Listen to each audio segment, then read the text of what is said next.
I made it to OJ. No camera today. My eye's bothering me. All right. Terry, are you getting more snow today? We were going to get hit with 15 more inches, and it looks like it's going to miss us. Hopefully. I think it's going to miss us. Hopefully it doesn't miss us and then come up and hit you. Oh. All right. We're still in the closing statements, guys. I do think I'm going to go long today. Um, we'll see. But, we're so close, and I hate stopping at 2 hours when they're right in the middle of a thought. But let's get to it. It all comes back to Furman when he says in that letter, if I see an interracial couple, I'll stop them. If I don't have a reason, I'll make up a reason. This man thinks he's above the law. And even Darden, Mr. Christopher Darden, my friend, has to admit, he said it was textbook what's happened to their witness, not our witness. And so he lies to the judge. He lied to the judge. He's lied to you, his jurors. Then he says that Arnell and Cato said OJ left unexpectedly. That's written in the warrant. Never say anything of the kind. Cato knew this was a planned trip for Hertz. He talked to Kathy Randa. Then in the search warrant, he puts that it was confirmed there was human blood on the door. That's never been tested, even to this day. Another lie in this search warrant. He denies telling Thompson the order to handcuff OJ Simpson. Then he lies about OJ Simpson's blood. Remember during his testimony, he got that blood about 2:30, and he was trying to push it back an hour, so like maybe 3:30, because he had to explain. It's hard to explain those hours in there. What's he walking around with this man's blood for? For 3 hours before he goes back out to Rockingham at 5:30? What's he doing with his blood? So he has an hour in there, and you look at his testimony, he lies about between 2:30 and 3:30. Then Furman testifies, between these two, I don't know who you can believe. When Furman testifies, something about that, when he talks to Cato, Cato tells him about these stumps, that he doesn't tell anybody about it. Because he's so central to this case. He's got to be the big man and go solve this entire case. He doesn't tell the rest of them. Remember, he goes off all by himself for 15 minutes. Just walking around, he goes off by himself somewhere. Supposedly where he supposedly finds this glove. No opportunity? We'll be talking about that. But Van Hatter comes in and says, well, yes, the Furman told me about the thumps on the wall, contrary to what Furman had said. So these are the lies of the co-lead detective in this case. If you cannot trust the messenger, you can't trust the message that they're trying to give you. You can't trust the message. So this man who starts to lie from the very, very beginning, I'll leave it just a second. We covered the lies and the things that he did. And then they rope in Commander Bushy to try to back him up by saying, well, I'd ordered them to do this, or direct order to do this. But isn't that interesting now? Let's think about this. You look at those logs and see how many police officers came out to Bundy and Rockingham. Maybe more than 30. You think that of those number of officers, that maybe one of them, maybe one of the patrol officers could have went to give the notice?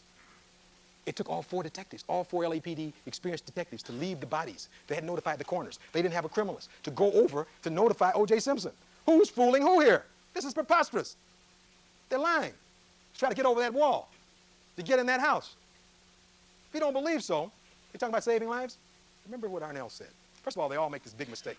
They forget, and they say, well, when we leave from the back, we go right in that back door of the house there. We go right in the back door. But they forgot. Arnell Simpson comes in here and testifies, you can't go in the back door, because remember, Cato had put on the alarm. You had to go around the house to the front. Arnell had to open the keypad to let them in. Remember? You think who knows better? You think she knows better, or they know better? She had to open the door to let them in. They're so worried about dead bodies and people being in that house and saving lives. Who goes in first? Arnell Simpson goes in first. These big, brave police officers. And the young lady just walks on in there first. They don't go upstairs looking. They just want to be inside that house and make her leave. Or give Furman a chance to start what he's doing, strolling around the premises and doing what he's doing there. Then we come to Detective Phillips, a nice man, but even he makes misstatements in this situation. Now, he knows Furman probably better than anybody, because he's the one who calls Furman. He's the one who works with Furman. Furman, in the culture of LAPD, has been promoted. We have heard that in '85, when he goes out to this incident, he's a patrol officer. Now he's a detective, moving up in the ranks, working with Phillips. And Phillips calls him after 1 o'clock. The Furman's been somewhere down at La Quinta in the desert. And he comes back supposedly, and he gets his call to respond to this location. And even Detective Phillips, in this case, and I examined it, when asked, well, Furman told you, didn't he, about is going out on that call in 85 about this so-called domestic discord, and then the 89 situation. You knew about that, didn't you? Phillips, oh, no, I never knew anything. Nobody told me anything. I don't know anything about that. No, I didn't. Then Lang comes in here. And in Lang and Van Natter's report, right in the report, and it's in evidence, Exhibit 1021, Lang directly impeaches Phillips, that Phillips did tell him about the 85 incident. The Furman had told him he'd been out on it. And why would he do that? Now, these are facts, ladies and gentlemen. This is what happened in this case, before your very eyes. Not anything I'm making up. And who would know Mark Furman better in this case? His lack of credibility, his lying, racist views, than Ron Phillips, his supervisor, who apparently chose to look the other way, and I'm sure he's as embarrassed as anybody else by this disgraced Furman. So it's important at the outset that we understand the role of Phillips, as we need to understand the role of Van Natter. I have shoveling to do too, but it's frozen, so I can't do it. It's frozen solid. Didn't comply with it until much later. And presumably the reason they were going to go over was to give the notice to Mr. Simpson, and Furman was going because he was needed. Now, can you imagine this? Furman, with his views, genocidal views, was going to go over to give notice to OJ Simpson to help OJ Simpson in his time of need. Can you imagine that? He's going over there to help him with his kids. That is ludicrous. So from risky to bushy, you've seen and are seeing a part of this code of silence, this cover-up. The cover-up that Laura McKinney talks about, where male officers get together, cover up for each other, don't tell the truth, hide, turn their head, cover. You can't trust this evidence. You can't trust the messenger. You can't trust the message. When Furman gets on the witness stand and says, I haven't used this N-word for 10 years, think Phillips knows he's lying? Some of you probably knew he was lying. But it took those tapes to make those of you who didn't believe these kind of things exist to take place. Didn't he have an obligation to come forward under those circumstances? For if Furman would speak so candidly to this lady that he met in a restaurant in West LA, you think he talks like that to the guys on the force? She talked about, he said those words in police administration and police procedures. That's the way he talks. That's the way he is. Nobody came forward to reveal this. We revealed it for you. Now, let me just take a moment. This whole thing about the police and what they've done in this case is extremely painful to us, and I think to all right-thinking citizens. Because you see, we live in Los Angeles and we love this place. But all we want is a good and honest police force where people are treated fairly, no matter what part of the city they're in. That's all you want. So in talking to you about this, understand there is no personal pride. But I told you when we started, this is not for the weak or for the faint of heart. And so let's move on. Then, just wanted to show you this part from Detective Phillips. This is what was asked of Phillips at 15084. Mr. Simpson and Miss Nicole Brown Simpson had been embroiled in previous domestic discord situations, one of these resulting in Mr. Simpson having to go to court. You told them that too, didn't you? Answer, Phillips, I never told him that. He's talking about to Lang. So if, my question, if Detective Lang so indicates in his report, he's wrong. Answer, if he tells you that, I told him that, he may have learned that from Detective Furman, but he didn't get the information from me. I never knew that.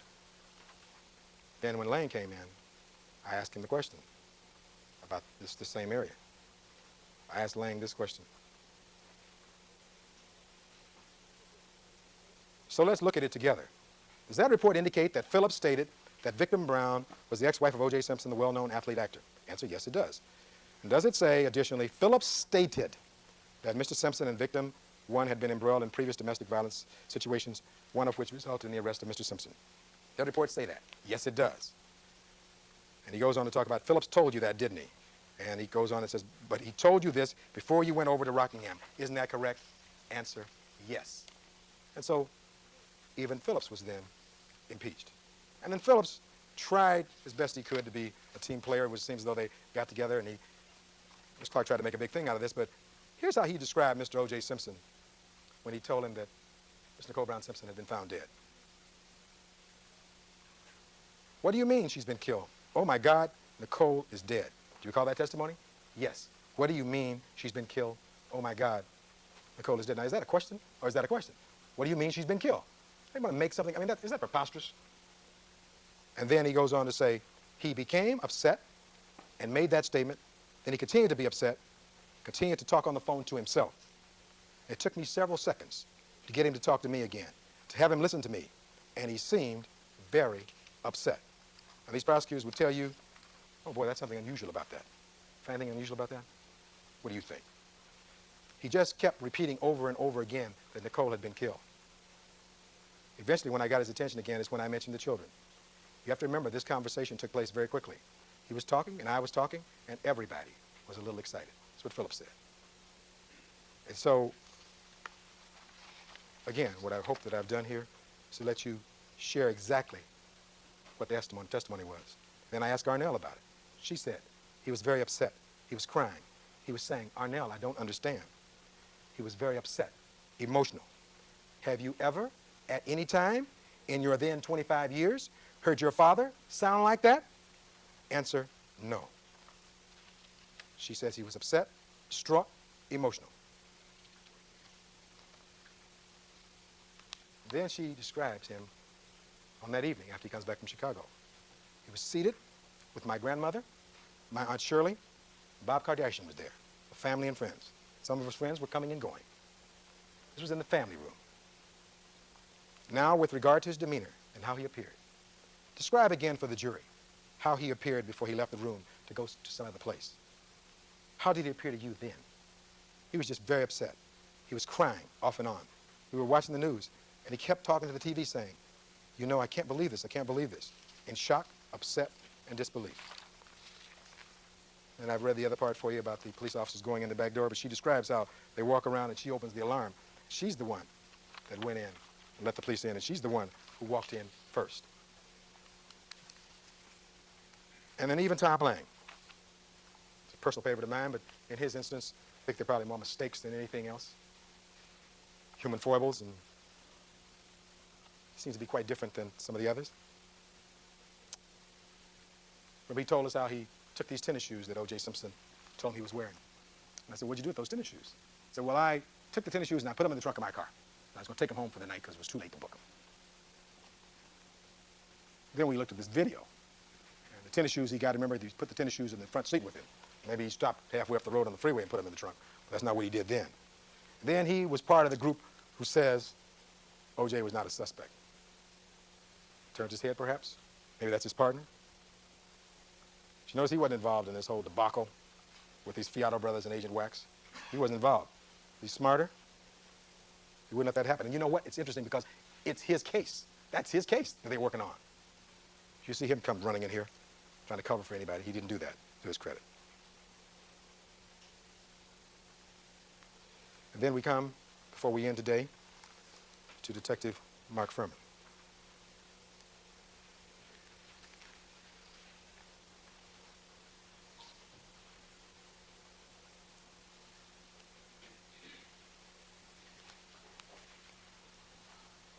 This man is an unspeakable disgrace. He's been unmasked for the whole world for what he is, and that's hopefully positive.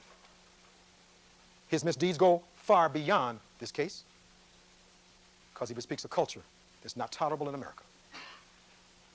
But let's talk about this case. People worry about this is not the case of Mark Furman. Well, it's not the case of Mark Furman. Mark Furman is not in custody. He's not. That's the man who they're trying to put away with witnesses like this, a corrupt police officer who is a liar and a perjurer. You know, they were talking yesterday in their argument about, well, they said, well, gee, would you just think he would commit a felony? What do you think it was when he was asked the questions by F. Lee Bailey? So well put. And we'll talk about that at the very end, about whether he'd ever used the N-word in 10 years. And he swore to tell the truth. He lied, and others knew he lied. But what I find particularly troubling is that they all knew about Mark Furman. And they weren't going to tell you. They tried to ease him back.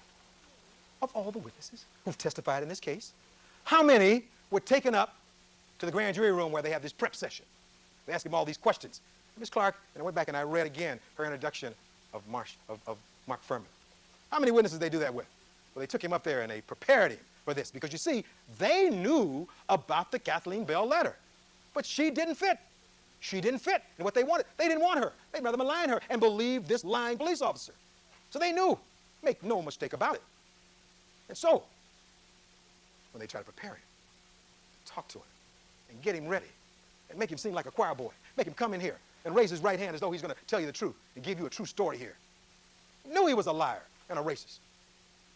There's something about good versus evil. There's something about truth. Truth crushed to earth will rise again. You can always count on that. And so when Ms. Clark so gently puts him on the stand and talks to him about, tell us how you feel about testifying today. Nervous? Okay. Reluctant? And all the things about this bad lady, Kathleen Bell.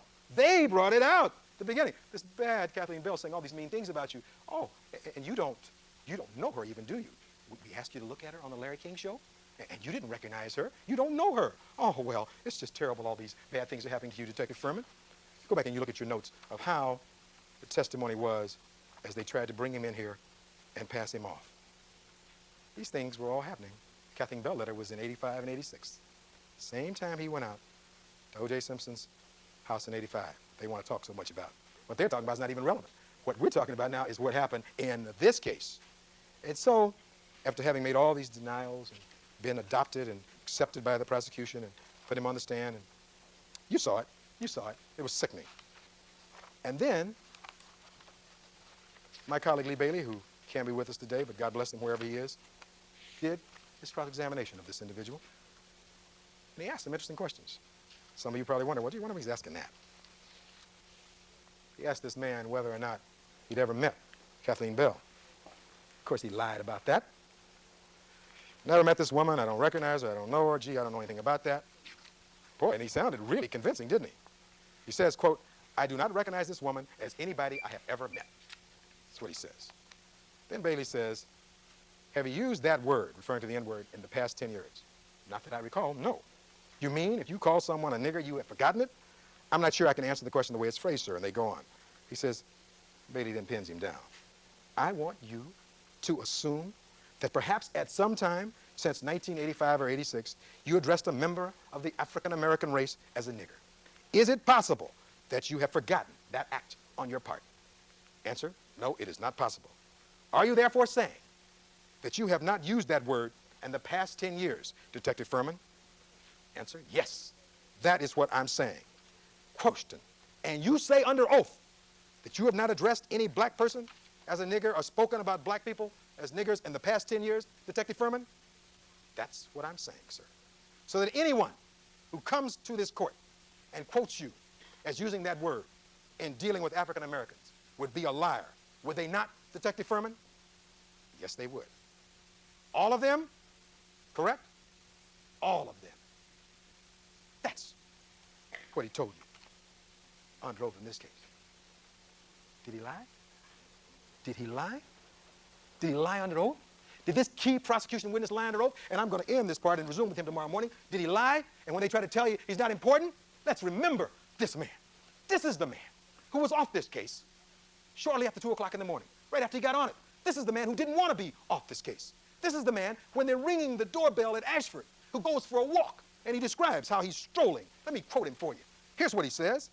I was just strolling along, looking at the house. Maybe I could see some movement inside. I was just walking while the other 3 detectives were down there. And that's when he walks down, and he's the one who says the Bronco was parked askew, and he sees some spot on the door. He makes all of the discoveries. It's got to be the big man, because he's had it in for OJ because of his views since 85. This is the man. He's the guy who climbs over the fence. He's the guy who goes in and talks to Cato Kalin while the other detectives are talking to the family. He's the guy who's shining a light in Cato Kalin's eyes. He's the guy looking at shoes and looking for suspects. He's the guy who's doing these things. He's the guy who says, I don't tell anybody about the thumps on the wall. He's the guy who's off this case, who's supposedly there to help this man, our client, OJ Simpson, who then goes out all by himself. All by himself. Now, if he's worried about bodies or suspects or whatever, doesn't even take out his gun. He goes around the side of the house, and lo and behold, he claims he finds this glove. And he says the glove is still moist and sticky. Now, under their theory, at 10:40, 10:45, that glove is dropped. How many hours is that? It's now after 6 o'clock. So what is that, 7.5 hours? It's a testimony about drying time around here. There's no dew point that night. Why would it be moist and sticky? Unless he brought it over there and planted it there to try to make this case. And there is a Caucasian hair on that glove. This man cannot be trusted. He is central to the prosecution. And for them to say he's not important is untrue, and you will not fall for it. Because as guardians of justice here, we can't let it happen. We'll see you tomorrow. Thank you. All right. Mr. Cochran, do you have the takedown, please? Yes, sir. Thank you.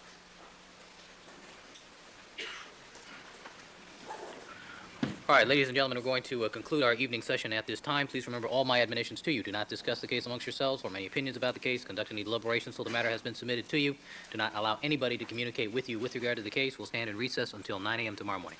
All right, thank you, counsel. We're in recess.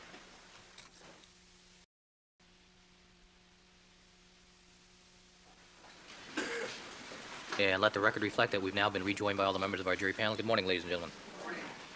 All right, we are in the midst of the final arguments. Mr. Cochran, you may continue with your argument, sir. Thank you very kindly, Your Honor. Good morning, Judge Ito. Good morning again, ladies and gentlemen.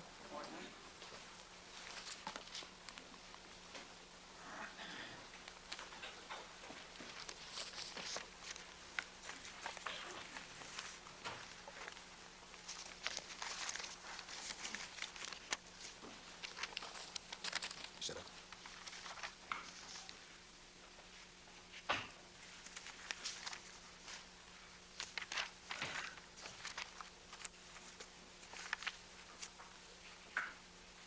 Thank you.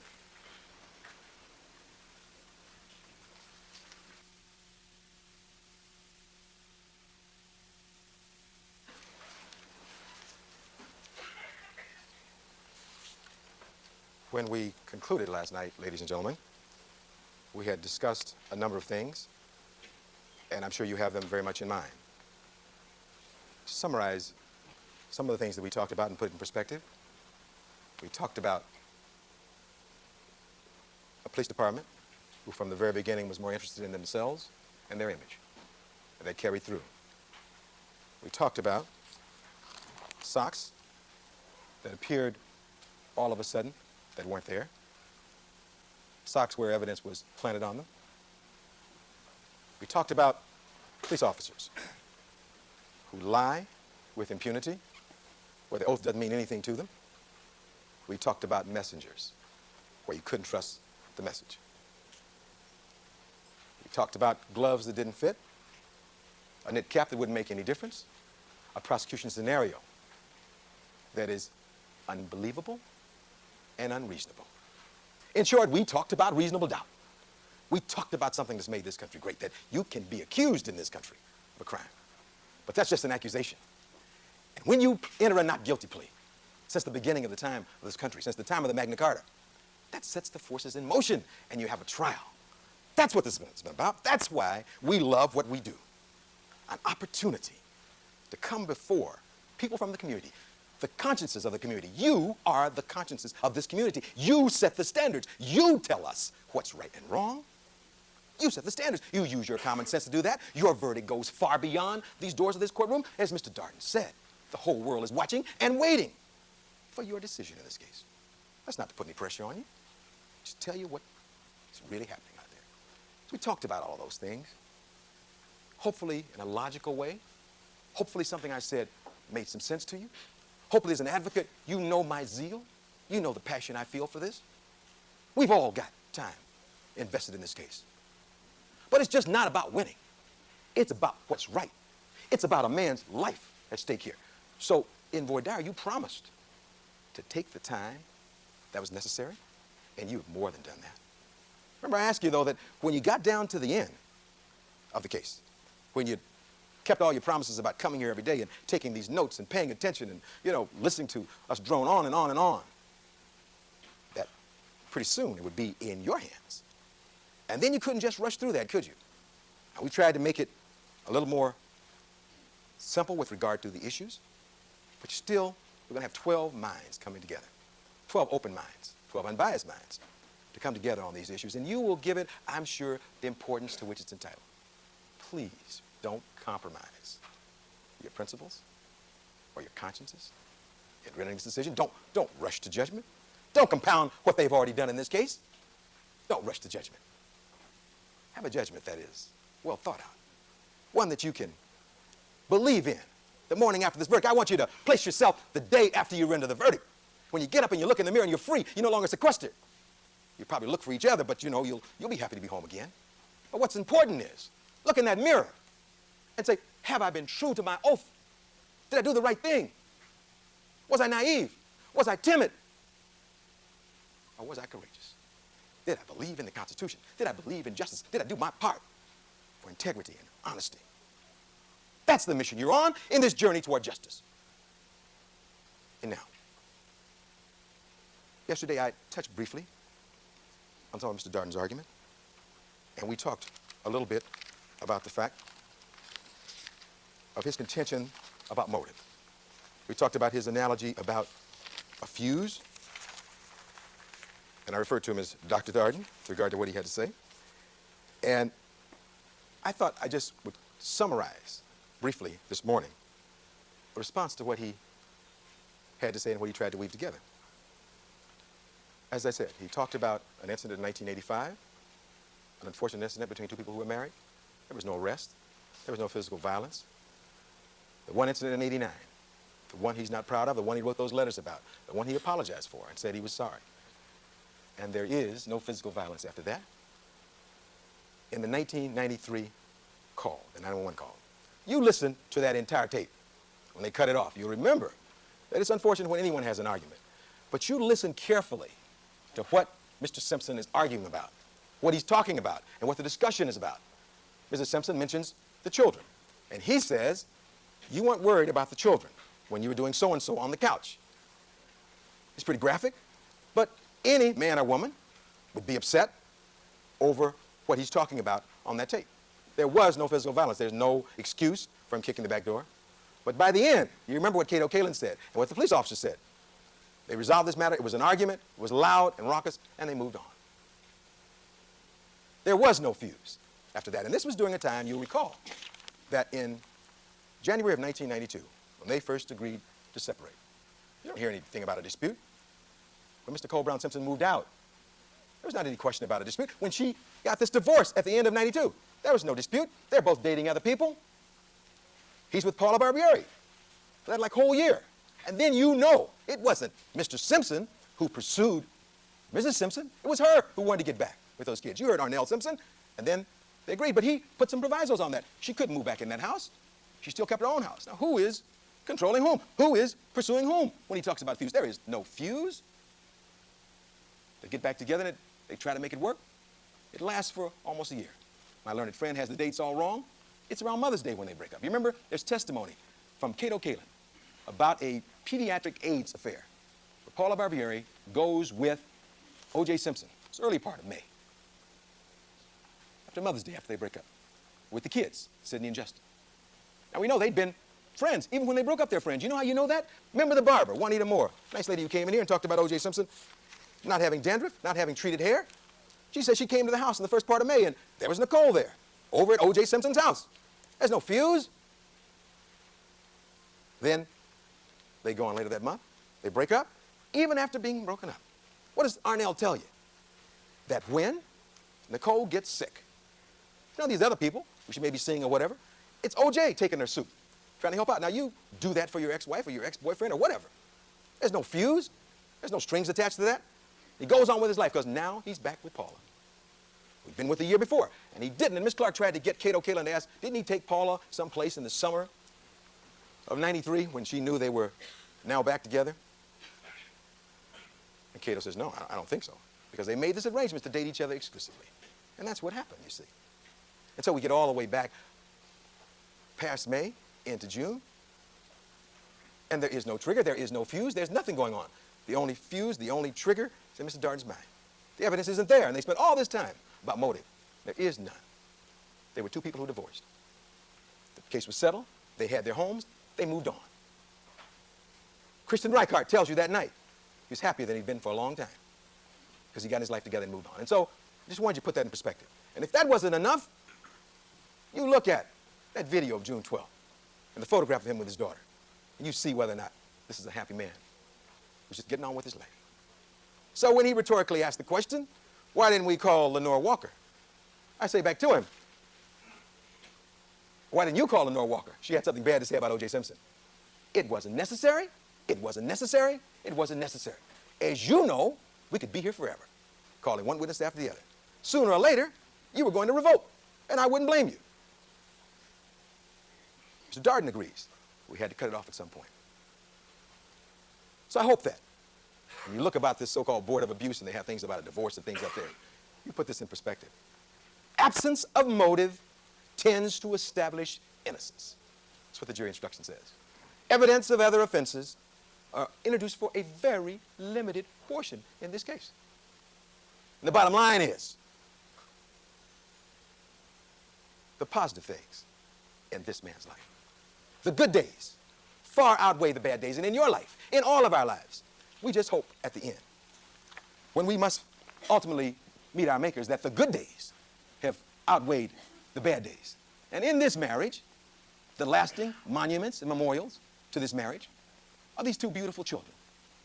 They had more good days than bad days by all of the evidence. These two people loved their children. They may have gone separate ways, but they loved their children. That's why he was back in town to go to that recital where there's so many people, where it's in this auditorium where Nicole Brown Simpson gets his tickets. You know, that's why they're talking in the afternoon, to make arrangements. And she's the one who holds the seat for him. This is what happened on that date. This isn't about any argument. This is a family thing. So Mr. Darden wants to make a big thing and says, well, he had to go out to dinner with Cato. He had to catch a plane. See the evidence for what it is. Understand these things. Put them in perspective. And so you use your common sense. There is no fuse with regard to that. It's important for you to know that. Take a look at that video when you're back there. Take a look at all of the evidence. In this case, Ms. Clark, in her argument on several occasions, said that Mr. Simpson was cut on his razor-sharp cell phone. Well, it's not what the evidence is it? It's not what was said. I read you what Dr. Batten said about that. And so we can use these words, but let's hopefully be accurate as we try to say those things. Now let's go back to where we were when we broke last night. We had started talking about the messengers in this case.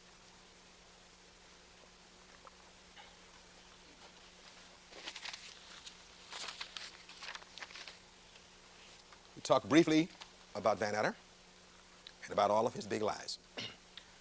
His lies become very important because he's the co-lead investigator in this case. From the very beginning, he was lying to you. And it was interesting. And I thought about this last night after I left you.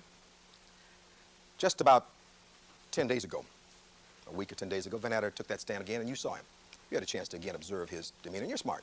You know when somebody's lying and not telling you the truth. I mean, I don't have to go into that. You know, if you don't need the jury instruction, you got this visceral reaction, you got her. We are on video 483 of 493. And this is not a 2-hour video. This is a 1-hour video. The next video is a 1-hour video. And then a 20-minute video. So we have 10 more videos to go, but they're not all 2 hours long. And I'm very seriously considering going long today so that we can get it, you know, a good part done. Your experiences in life, and you know somebody who's lying, but he said something really interesting. It was really preposterous when you think about it. He said, Mr. Shapiro, Mr. OJ Simpson was no more a suspect than you were. Now, who in here believed that? Did he really think he's going to come back in here and we're going to believe that OJ Simpson was no more a suspect than Robert Shapiro? That's what he told you. Big lies. You can't trust him. You can't believe anything he says because it goes to the core of this case. When you're lying at the beginning, you'll be lying at the end. The book of Luke talks about that. Talks about if you're untruthful in small things, you should be disbelieved in big things. There's no question about that. We've known that all along. So this man, with his big lies, and then we have Furman coming right on the heels, and the two of them need to be paired together because they are twins of deception. Furman and Van Adder, twins of deception, will bring you a message that you cannot trust. that you cannot trust. Let's continue on where we left off then with this man, Furman, who says some very interesting thing in the course of his testimony.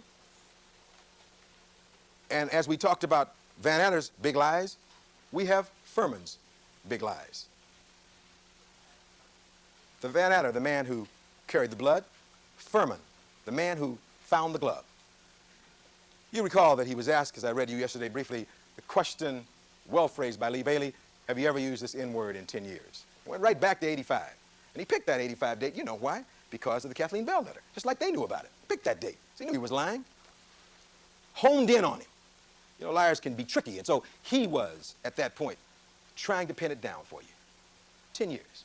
85 to 95. This was like in February of this year. Says also he never met Kathleen Bell, this Marine Center. Tells you that Rokar, the photographer, took this photograph after 7 o'clock in the morning. I remember that. Went back through your notes. And the reason he tells you that is because he wants that photograph of him pointing at the glove taken after he supposedly finds the glove at Rockingham. Now, you may not have caught that right at the beginning when this was happening. He says he took the photograph at Rockingham after 7 o'clock a.m. after they returned from Rockingham. You know, they all go over to Bundy after 5 o'clock. Strike that. At Bundy, they all go over to Rockingham at 5 o'clock from 5 to 7. And so it becomes very, very important as we look at this photograph in a few minutes. Rokar then comes here near the end of the case. There's been nobody called to refute him in rebuttal. It says these photographs on this contact sheet are all taken while it's dark. He says he could tell the difference in a photograph taken an hour and a half before sunrise, 5:41, 5:42, and an hour and a half afterwards. So then why then is this big liar in the crime scene with access to the glove and the hat? Why is he down there pointing at this glove where he's walking in the blood and everything when he wants you to believe it's 7 o'clock? Now we know it's not 7 o'clock. See that photograph up there? That is Mark Furman pointing. You see the envelope?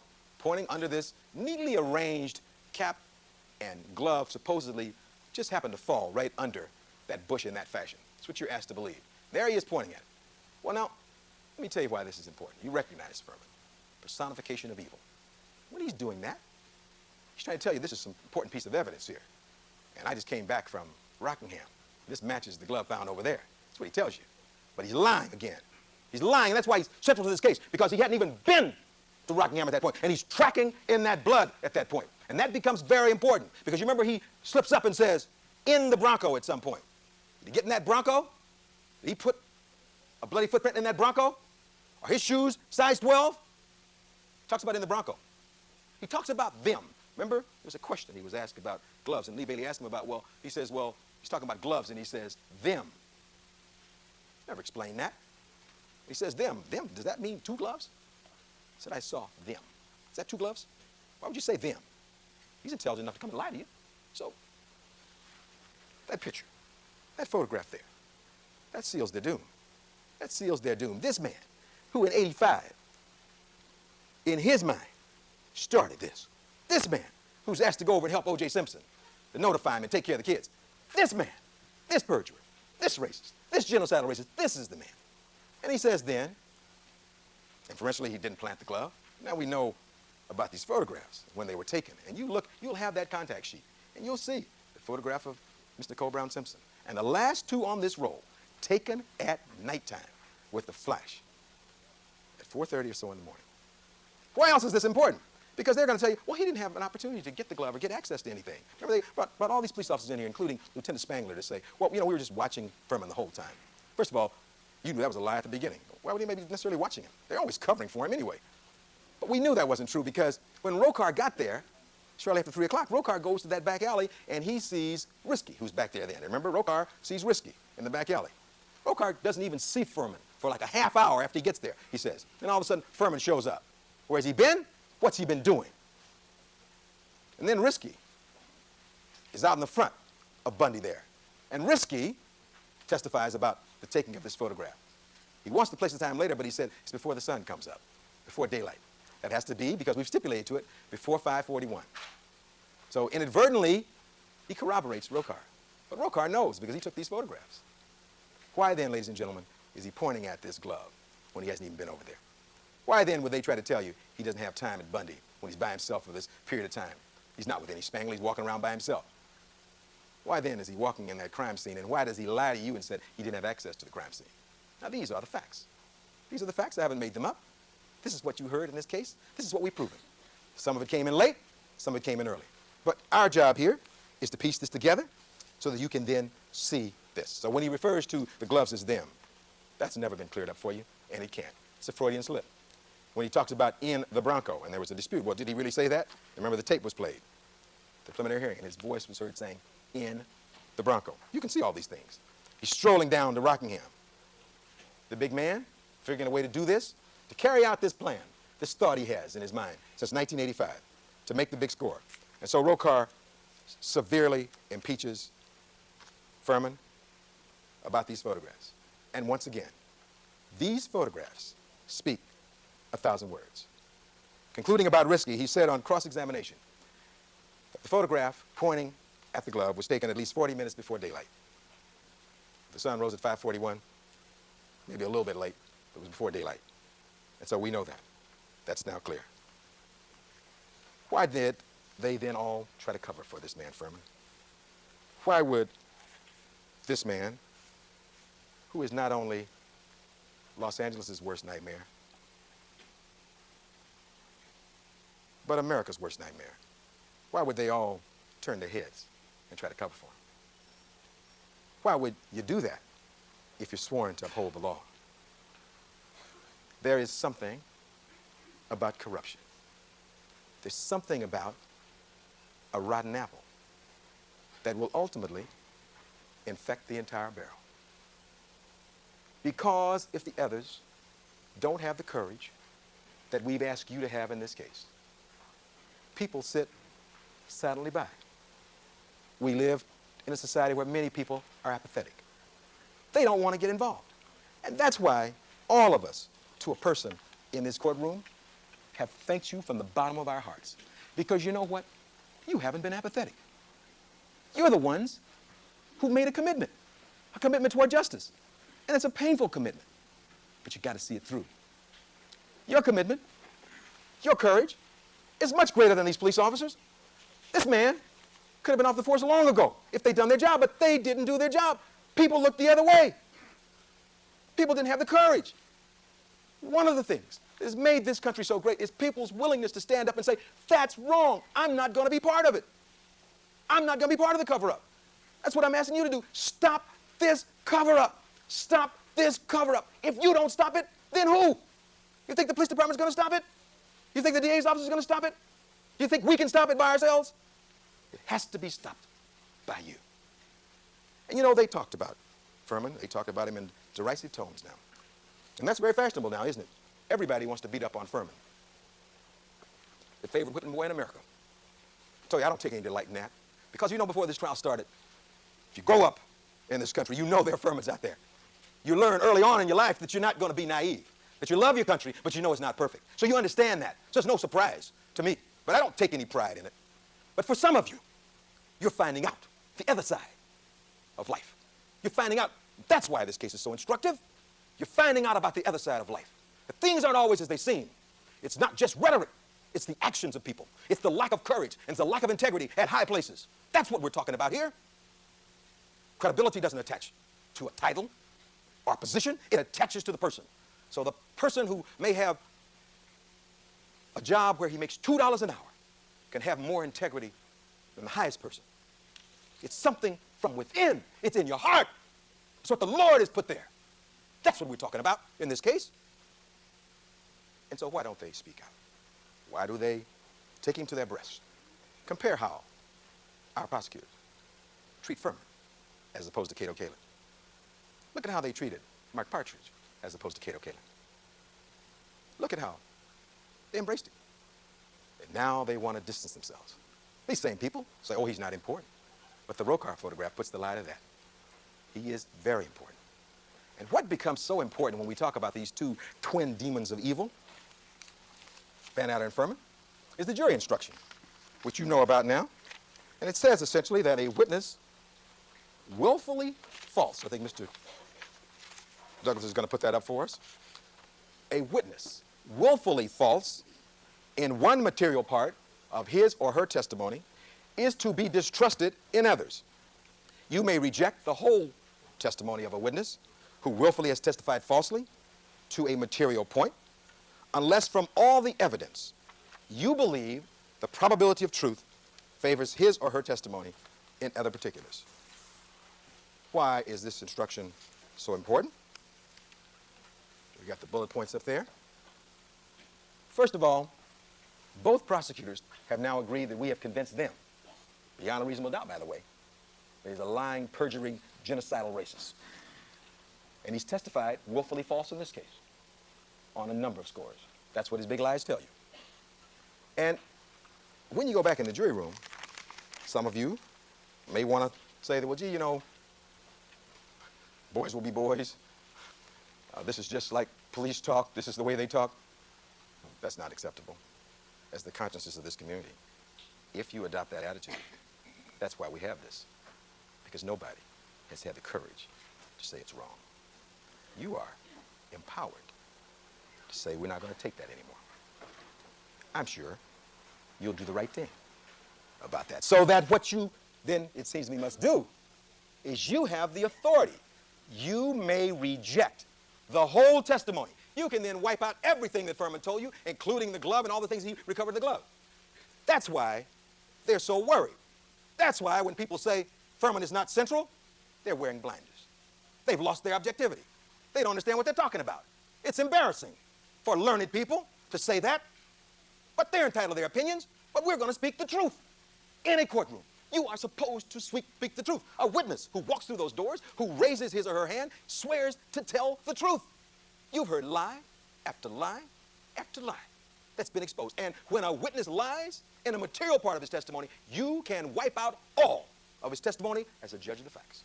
That's your decision again. Nobody can tell you about that unless you feel that the greater probability of truth lies in something else they said. Wipe it out. This applies not only to Furman, it applies to Van Adder, and then you see what trouble their case is in. Because they lied to get in there to do these things. When Van Adder carries that blood, they can't explain to you why he did that. Because they were setting this man up. And that glove, anybody among you think that glove was just sitting there, just placed there, moist and sticky after 6.5 hours. The testimony is it would be dried in 3 or 4 hours, according to McDonald. We're not naive. You understand. There's no blood on anything else. There's no blood trail. There's no hair and fiber. And you get the ridiculous explanation that Mr. Sept was running into an air conditioning on his own property. So,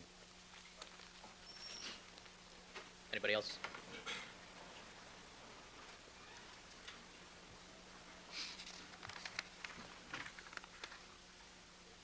Did one of the jurors ask for a break?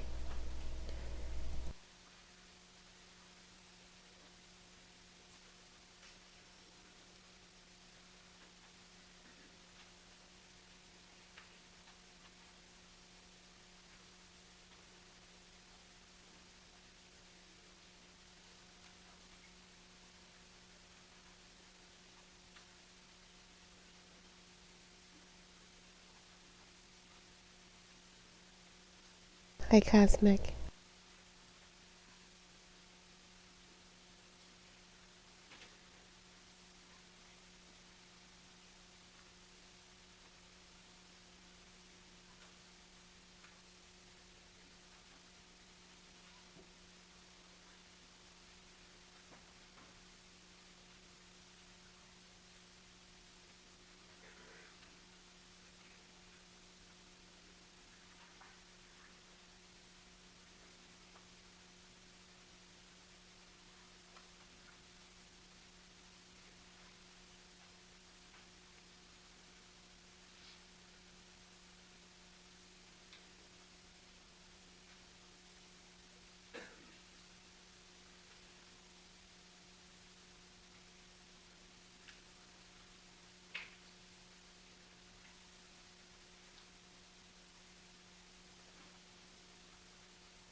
All right, the record reflects that we now have our complete jury panel. Mr. Carter. thank you.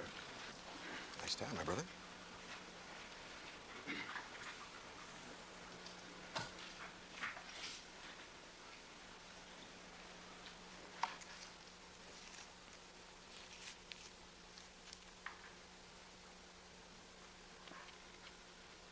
Witness is willfully false. One material part is trusted in evidence. These two, How mad is he right now that that juror just broke his whole flow? form basically the cornerstone of the prosecution's case. Now, you know, people talk all the time, well, you know, you're being conspiratorial and whatever. Gee, why would all these police officers set up OJ Simpson? Why would they do that? I'll answer that question for you. They believed he was guilty. They wanted to win. They didn't want to lose another big case. That's why they believed he was guilty. These actions arose from what their belief was. But they can't make that judgment. The prosecutors can't make that judgment. Nobody but you can make that judgment. So when they take the law into their own hands, they become worse than the people who break the law because they are the protectors of the law. Who then polices the police? You police the police. You police them by your verdict. You're the ones who send the message. Nobody else is going to do it in this society. They don't have the courage. Nobody has the courage. You have a bunch of people running around with no courage to do what is right, except individual citizens. You're the ones in war. You're the ones who are on the front line. These people set policies. These people talk all this stuff. You implement it. You're the people. You're what makes America so great. And don't you forget it. And so understand how this happened. It's part of a culture of getting away with things. It's part of a culture of looking the other way. We determine the rules as we go along. Nobody's going to question us. We're the LAPD. And so you take these two twins of deception, and if, as you can, under this law, wipe out their testimony, the prosecutors realize their case then is in serious trouble. From risky to bushy. They came together in this case because they want to win. But it's not about them winning. It's about justice being done. They'll have other cases. This is this man's one life that's entrusted, or will be soon, to you. So when we talked about this evidence being compromised, contaminated, and corrupted, some people didn't believe that. Have we proved that? Have we proved that it was compromised, contaminated, and corrupted? And yes, even something more sinister? I think you'll agree we did. But there's something else about this man, Furman, that I have to say before I'm going to terminate this part of my opening argument and relinquish the floor to my learned colleague, Mr. Barry Scheck. It's something that Furman said, and I'm going to ask Mr. Douglas and Mr. Harris to put up that Kathleen Bell letter. You know, it's one thing, and I dare say that most of you, when you heard Furman say he hadn't used the N-word, that you probably thought, well, he's lying. We know that's not true. That's just part of it, and that's what the prosecutors want to just talk about, that part of it. It's not the part that bothers us on the defense. I live in America. I understand. I know about slights every day of my life. But I want to tell you about what is troubling, what is frightening, what is chilling about that Kathleen Bell letter. Let's see if we can see part of it, and I think you will agree. So I want to put the focus back where it belongs on this letter and its application to this case.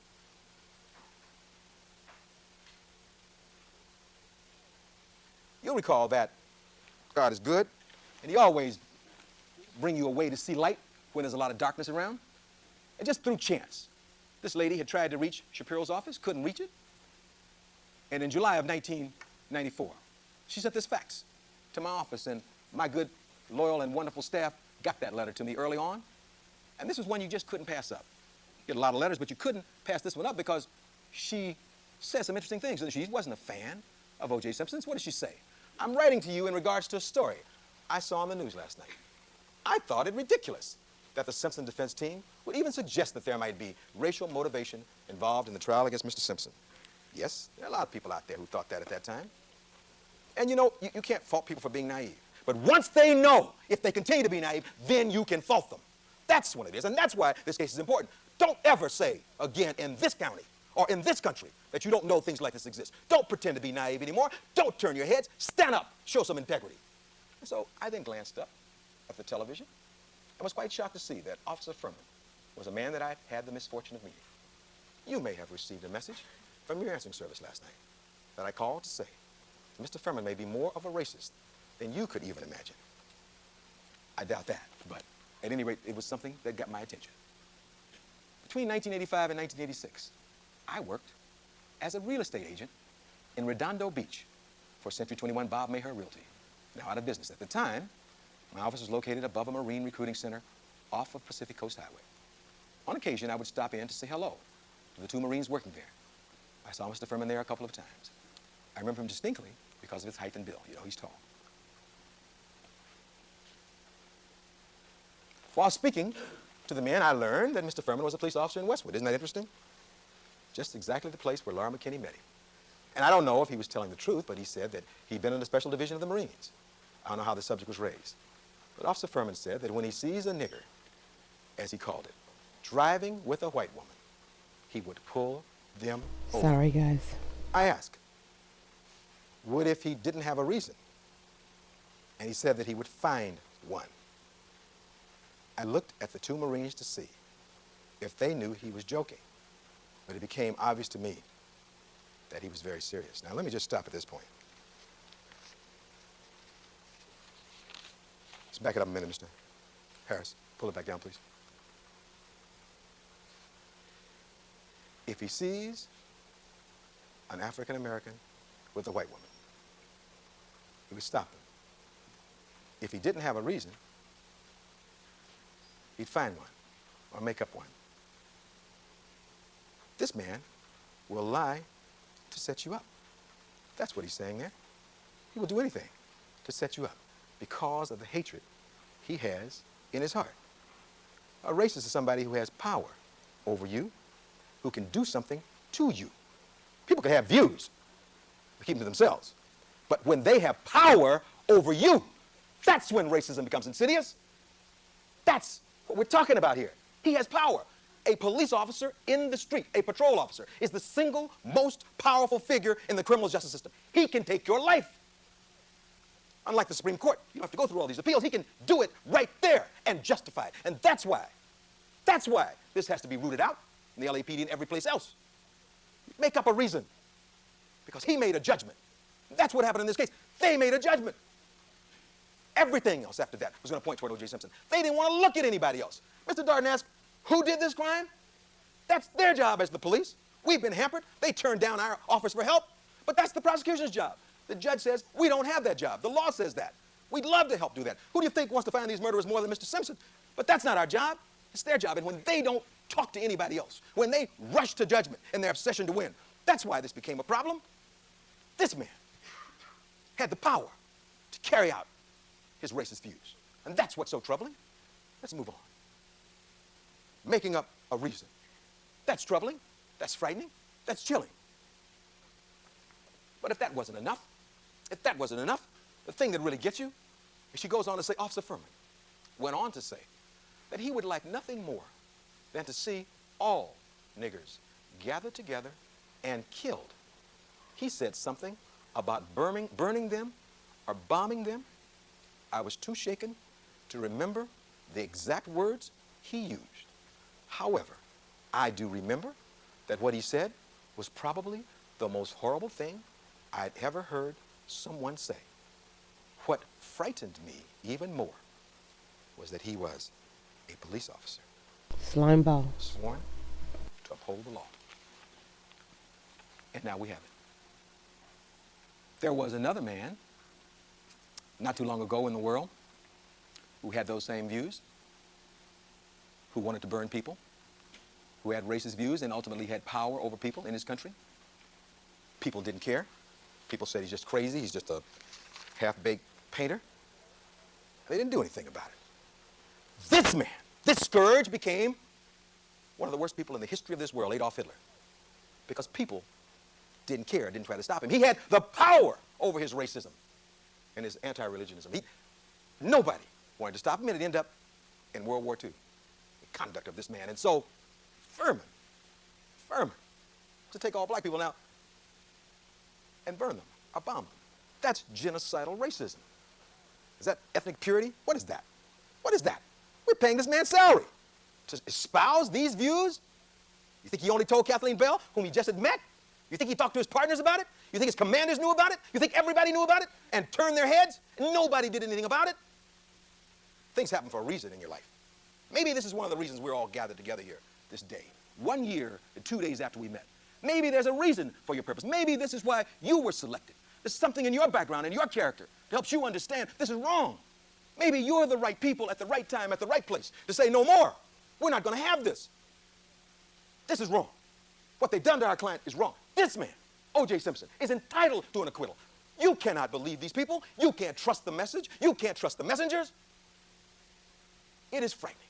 It is quite frankly frightening, and it's not enough for the prosecutors now to stand up and say, oh, let's just back off. The point I was trying to make, they didn't understand that it's not just using the N-word. Forget that. We knew he was lying about that. Forget that. It's about the lengths to which he would go to get somebody, black and also white if they associated with black. That's pretty frightening. It's not just African Americans, it's white people who would associate or deign to go out with a black man or marry one. You're free in America to love whomever you want. So it infects all of us, doesn't it? This one rotten apple. And yet they cover for him. Yet they cover for him.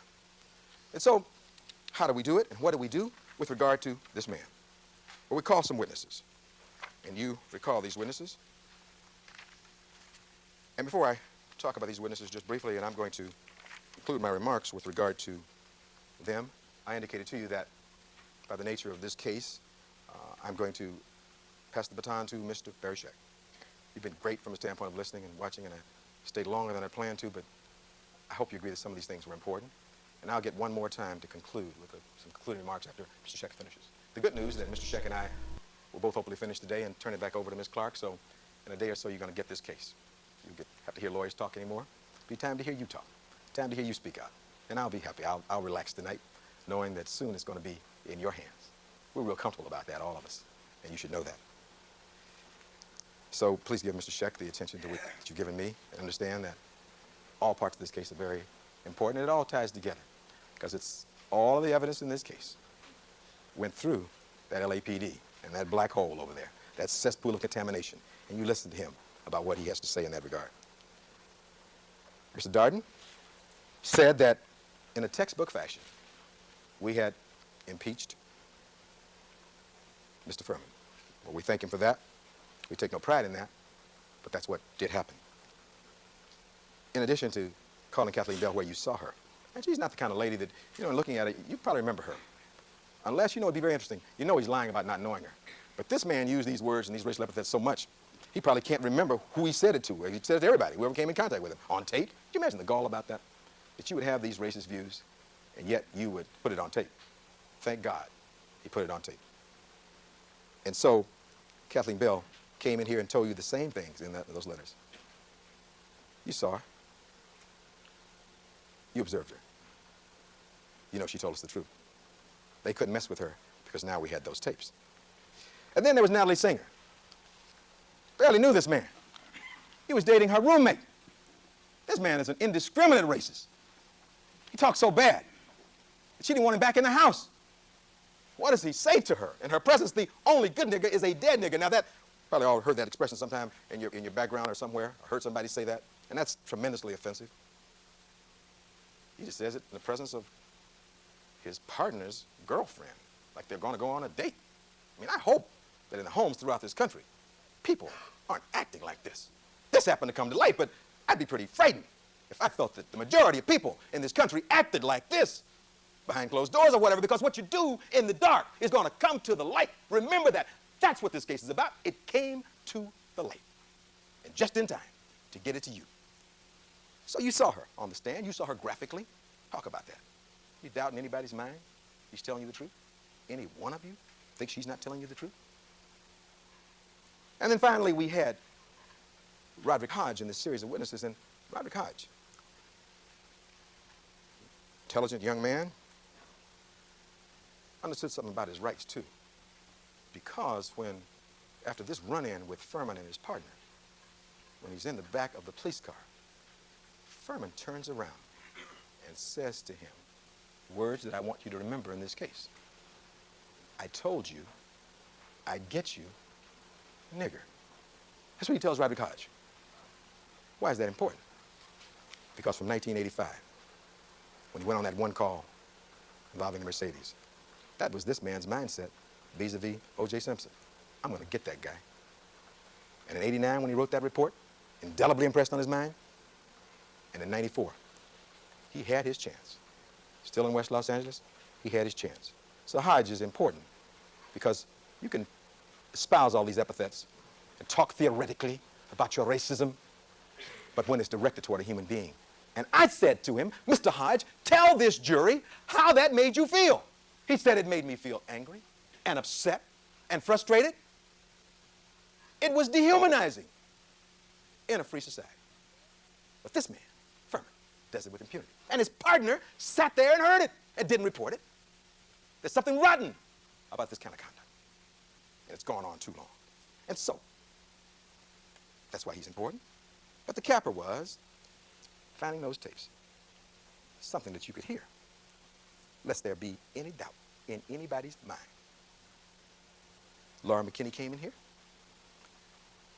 And I can imagine the frustration of the prosecutors. They've had the glove demonstration. They've seen all these other things go wrong. And now they got to face these tapes. And they didn't know how to handle her. Quite frankly, she was a reluctant witness. You know that. Mr. Darden asked her those questions where he became negative with her. She's very smart. Unlike some others who didn't know how to handle it, she says, why are we having this negative conversation? Why are you acting and treating me like this? I didn't try to stop him about cover-ups and things. Why are you asking me these questions? I'm the one who's here on the subpoena. Why are you treating me like this? Now, you know it's true because they've heard the tapes. Why are you messing with this lady? You just get so wrapped up in what you're doing, I guess. Why are they messing with this lady? We owe a debt of gratitude to this lady. That ultimately and finally she came forward. And she tells us that this man, over the time of these interviews, uses the N-word 42 times, is what she says. The so-called Furman tapes. And you, of course, had an opportunity to listen to this man and espouse this evil, this personification of evil. And so I'm going to ask Mr. Harris to play Exhibit 1368 one more time.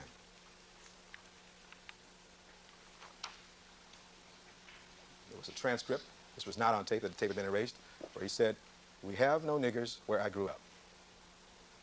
These are 2 of 42, as you recall. And then there was his actual voice.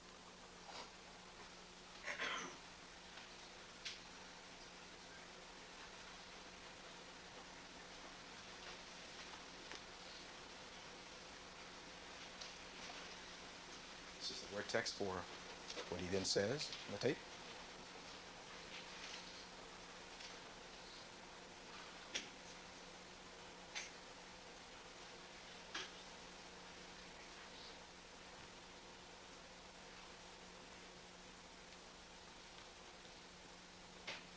They don't do anything.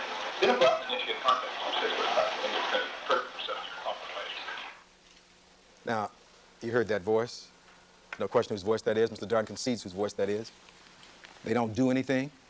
Talking about women. Doesn't like them any better than he likes African Americans. They don't go out and initiate contact with some 6 foot 5 inch nigger who's been in prison pumping weights. That's how he sees the world. That's this man's cynical view of the world. That's this man who's out there protecting and serving us. That's Mark Furman. And he's paired in this case with Phil Van Adder.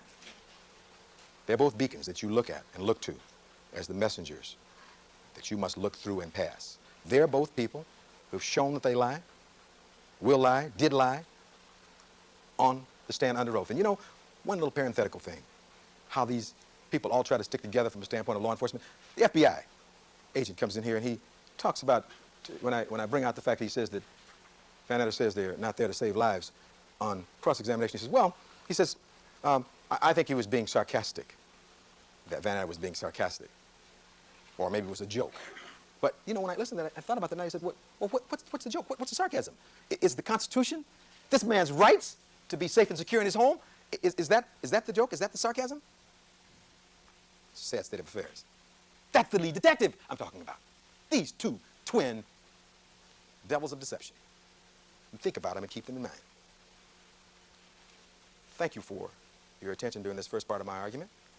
I hope that during this phase of it, I have demonstrated to you that this really is a case about a rush to judgment, an obsession to win at all costs, a willingness to distort, twist, theorize in any fashion to try to get you to vote guilty in this case where it is not warranted, that these metaphors about an ocean of evidence or a mountain of evidence is little more than a tiny, tiny stream, if at all, that points equally toward innocence. That any mountain has long ago been reduced to little more than a molehill under an avalanche of lies and complexity and conspiracy. This is what we've shown you. And so, as great as America is, we have not yet reached the point where there's equality in rights or equality of opportunity. I started off talking to you a little bit about Frederick Douglass and what he said more than 100 years ago. For there are still the Mark Furmans in this world and in this country who hate and are yet embraced by people in power. But you and I, fighting for freedom and ideals and for justice for all, must continue to fight to expose hate and genocidal racism and these tendencies. We then become the guardians of the Constitution, as I told you yesterday. For if we as the people don't continue to hold a mirror up to the face of America and say, this is what you promised, this is what you delivered.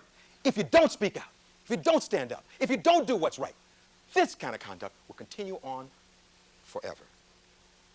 And we'll never have an ideal society, one that lives out the true meaning of the creed of the Constitution, of life, liberty, and justice for all. I'm going to take my seat, but I get one last time to address you, as I said before. This is a case about an innocent man wrongfully accused. You've seen him now for a year and 2 days. You observed him through the good times and the bad times. Soon, it'll be your turn. You have the keys to his future. You have the evidence by which you can acquit this man. You have not only the patience, but the integrity and the courage to do the right thing. We believe you'll do the right thing. And the right thing is to find this man not guilty of both of these charges. Thank you very, very much. I appreciate your attention. Thank you, Johnny. Now we get a finger pointer. You may need a brief break because he has to be Exhibits. judge. All right. All right, ladies and gentlemen, we'll take a 15-minute recess at this time. Remember all my admonitions to you. We'll see you back here in 15 minutes. All right, we'll stand in recess. Take a shot Be seated. every time he points his finger. Let the record reflect that we've been rejoined by all the members of our jury panel. Good morning again, ladies and gentlemen. And Mr. Sheck, I understand that you were going to address the DNA issues or physical evidence issues. I would say. You may Thank proceed. Your Honor. Ladies and gentlemen of the jury, good morning. Let me join with everybody in thanking you for your service. The frustration, the loneliness, the sacrifice you've made in this sequestration is something that we understand, or we're trying to understand. As the judge has pointed out a number of times, my colleague, Mr. Neufeld, and I, we're from New York City, more specifically, we're from Brooklyn. And we've been out here quite unexpectedly for a lot of months. And I remember when that detective from Chicago testified about having those keys that you stick in and out of the doors and little lights go on. Every day, going in and out of those doors, again and again and again, like Groundhog Day, everything repeating itself, the monotony, the loneliness, the frustration. We sit around, we talk sometimes in amazement at how you deal with this and how appreciative we are. And, well, it's just really an honor and a privilege to present this case to you. And as lawyers that dealt with some of the forensic evidence in this case, which was detailed and complicated, and I'm sure I speak for myself, Mr. Blazier, Mr. Neufeld, Mr. Clark, for the prosecution, Mr. Goldberg, that we had a job. Our job was to make it simple, to make it cogent without sacrificing any meaningful detail. That's our job. And I can't tell you how appreciative we are because you paid attention, you were patient, you followed the evidence. I know that, I watched it. Now, it's our job to make it simple, to make it cogent without sacrificing detail that was important. And sometimes we let you down. I know that. Some days, when we were talking about some of this, it was hard, and we came back to it again, and I think both sides tried to clarify the issues as much as we could.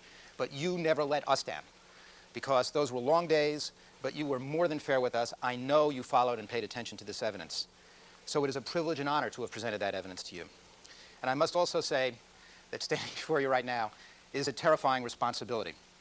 It's a terrifying responsibility because we think the evidence shows that we represent an innocent man wrongly accused.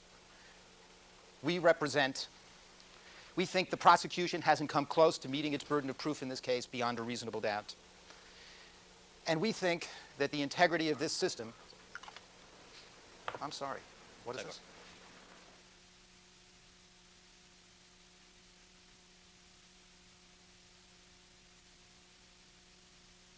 Ruh-roh.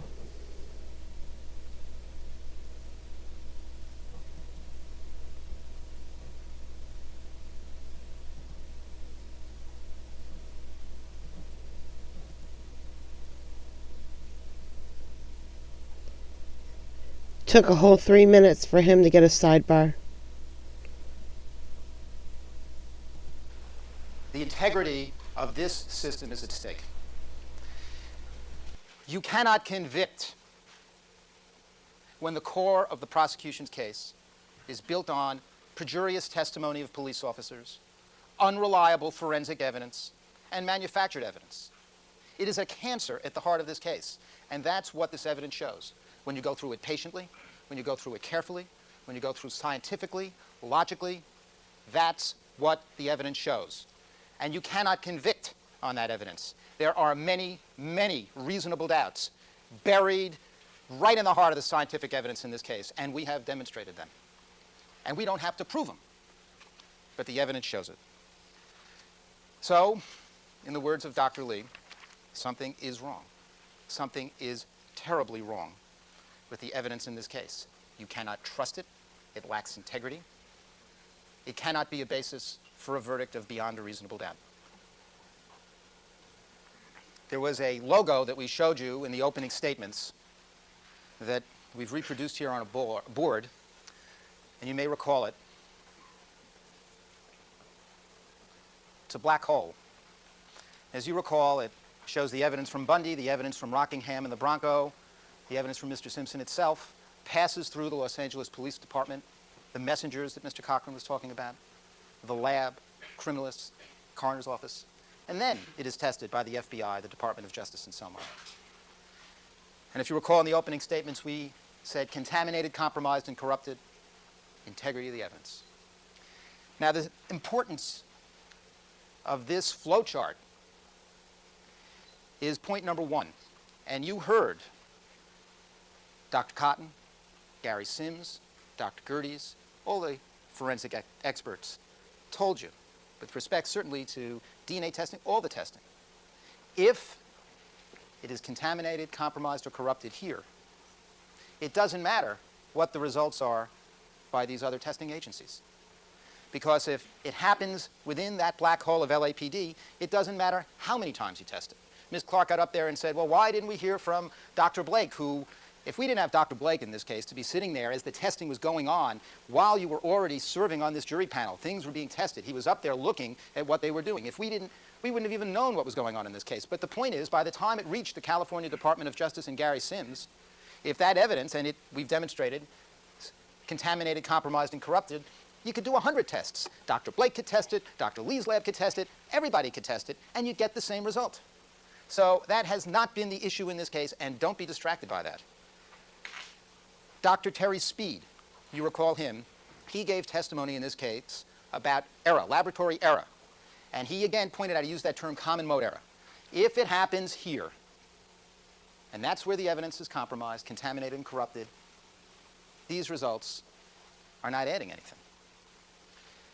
So you ask the question, how did the Los Angeles Police Department, how does any laboratory become a black hole that impairs the integrity of the evidence? Can we have the first slide? Any laboratory has to have three things. You have to have rules and training, you have to have what's known as quality assurance, and you have to have chain of custody security of the evidence. Well, what have we heard about rules and training at the Los Angeles Police Department laboratory? Well, this laboratory is run without a set of rules that everyone knows. They don't even have a manual. Think about that. That's extraordinary. And then they have this draft manual. And it's ignored by the criminalists. Fung and Mazzola, they don't know what's in the draft manual, what procedures there are. And then the laboratory director, Michelle Kessler. Well, she was the acting laboratory director. Actually, one of the real problems here is that at the time of this case, the head of the laboratory was a police officer, not a scientist.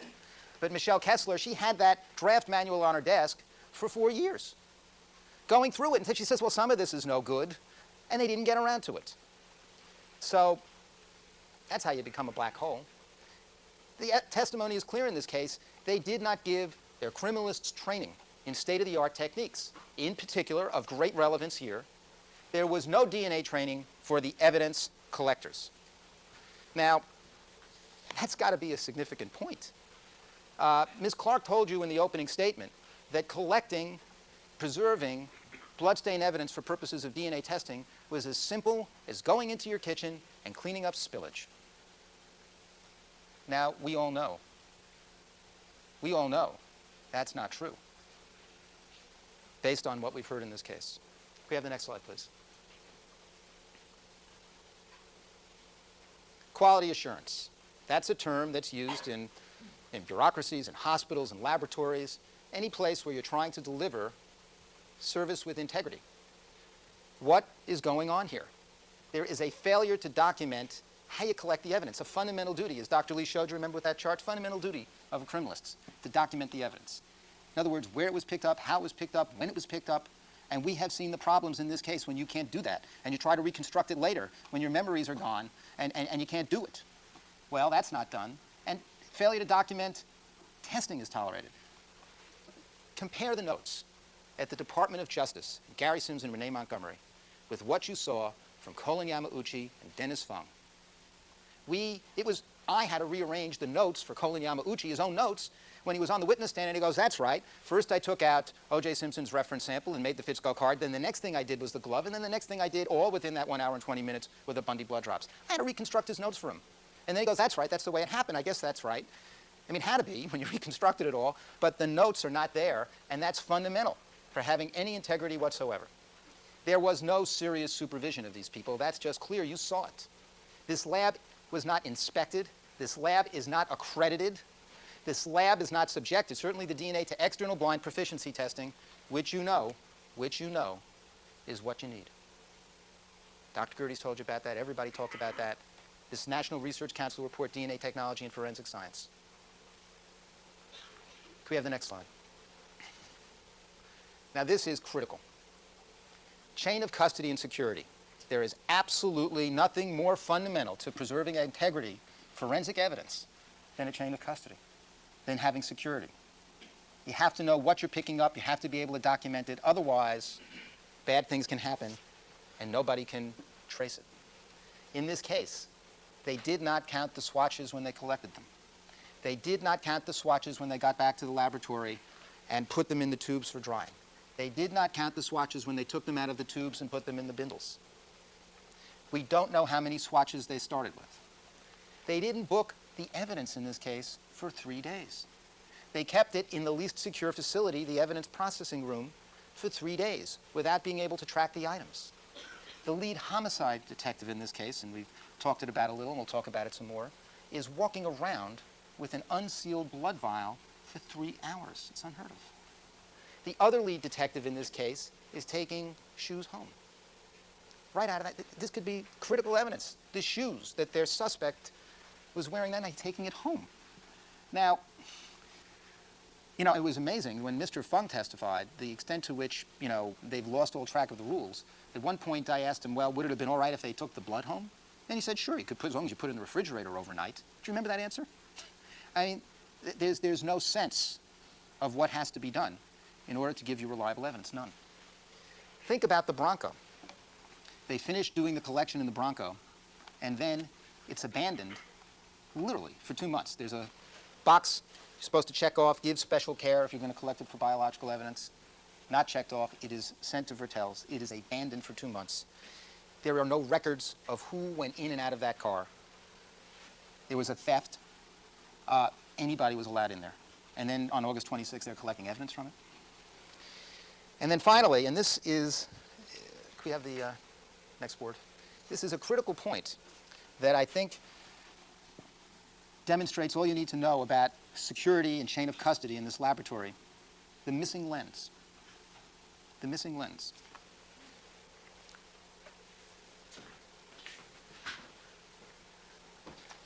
Now, this is very important evidence. This is the envelope that's found at the crime scene with the prescription glasses. If you're investigating a case, you're very concerned about this. On this board? No, there are not, Your Honor. All right, thank you. Now, we can tell, as Dr. Lee pointed out, on this lens, there are smears of blood, trace evidence. There could have been fingerprints from a perpetrator who was going into that envelope.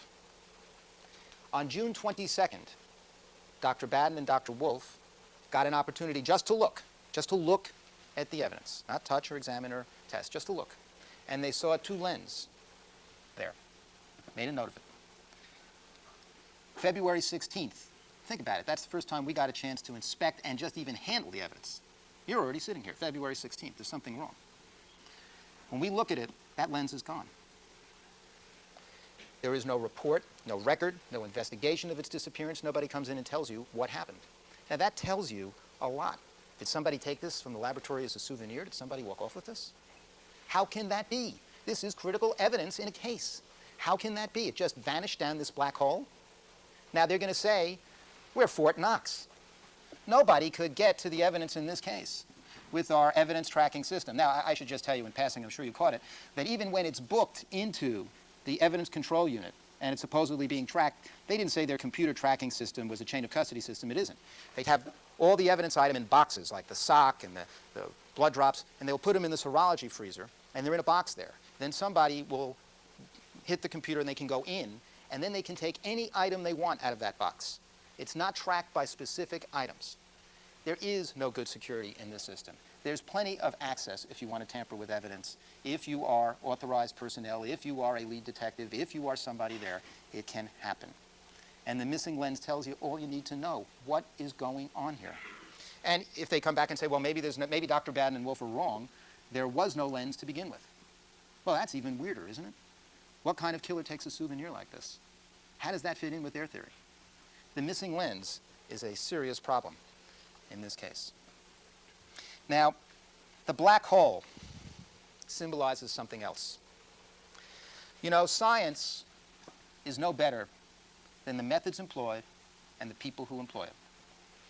DNA is a sophisticated technology. It is a wonderful technology. But there's a right way to do it and a wrong way to do it. The issue in this case is not, is DNA good or bad, DNA technology? The issue is right or wrong.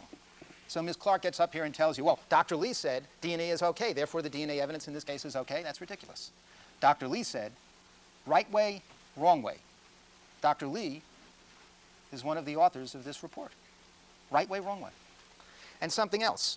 During the cross-examination of Dennis Fung and Andrea Mazzola and Mr. Matheson, we brought out a pamphlet entitled Collection of DNA Evidence, How You Should Do It. It was a pamphlet that was put together by Dr. Henry Lee in association with the FBI. Mr. Fung had only heard of it, if you recall, after he was prepared to testify in this case, not before they all went out and collected the evidence. And in that report, as it was established, you know, and Agent Bodziak, I don't know if he really knows a lot about Dr. Lee, as he said. He had limited knowledge. I mean, he's questioning whether he goes to crime scenes. The FBI is saying, well, how do you collect DNA evidence at a crime scene? Dr. Lee writes the manual. And in that manual, they say you don't put these swatches in plastic bags. Because you put wet blood swatches in plastic bags, you're going to degrade all the DNA in them. And they sat here debating whether you could do that for months. And as we'll talk about it now, they're trying to turn that argument around. But it's just plain that they didn't know what they were doing here. And you can have the most sophisticated technology in the world, and if you don't apply it correctly, you can't trust the results. There's no compliance with the NRC report. There's no compliance with the kind of standards that you would require in a life and death situation. And this is a life and death situation. And that's what you have to demand of a laboratory. And Dr. Gerdes is a man that deals with life and death situations, bone marrow transplants, organ transplants, disease diagnosis. He came in and told you about the standards that we demand, that we require, that ought to be the minimum. They're not close. You can't brush this off as Ms. Clark did in her arguments by saying, sloppy criminalists, sloppy coroner. And that's all she said. I fully anticipate that most of the matters I'm going to be addressing to you she's been planning to address in her rebuttal summation, because she certainly didn't address them in her closing argument, did she? You can't just say sloppy criminalist, sloppy coroner, big deal.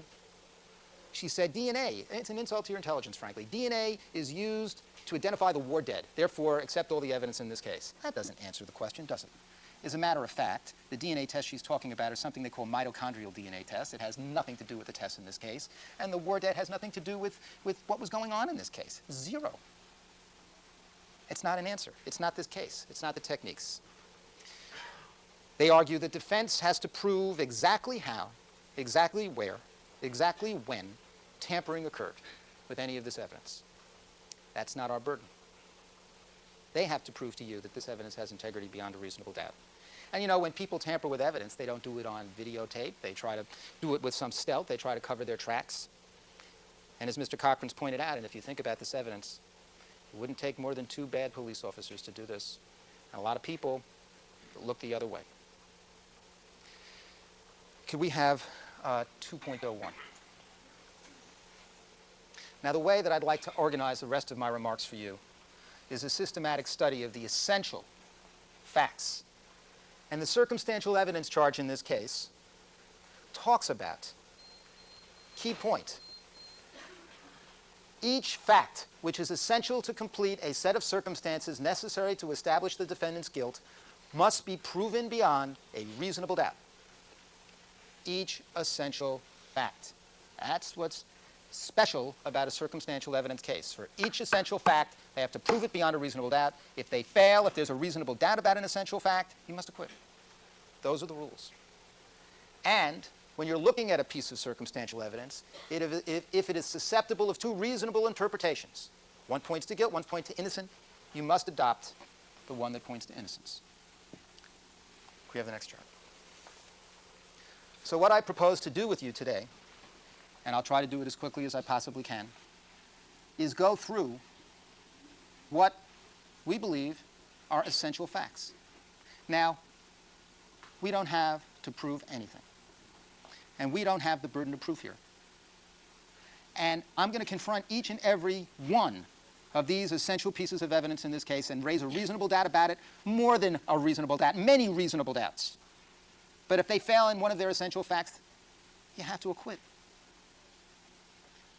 We're going to go through the socks. Another reason I put this up here is that you'll know when I'm getting close to done, and you can follow along. The socks, the stains on the back gate, the missing blood, the hair and fiber, the evidence of struggle at Bundy, the testimony of Dr. Baden and Dr. Lee, the Bronco, the Rockingham glove. That's what we'll be discussing this morning. Let's start with the sock. We know that on June 13th, when Mr. Fung went to collect the sock, not yet, he saw it on the throw rug, not yet, and he did not see blood. He did not see soil on the carpet. He did not see any trace evidence around, not on the stairwell, not on the carpet leading into the bedroom, not anywhere. There's supposedly a stain, an ankle stain, on these socks.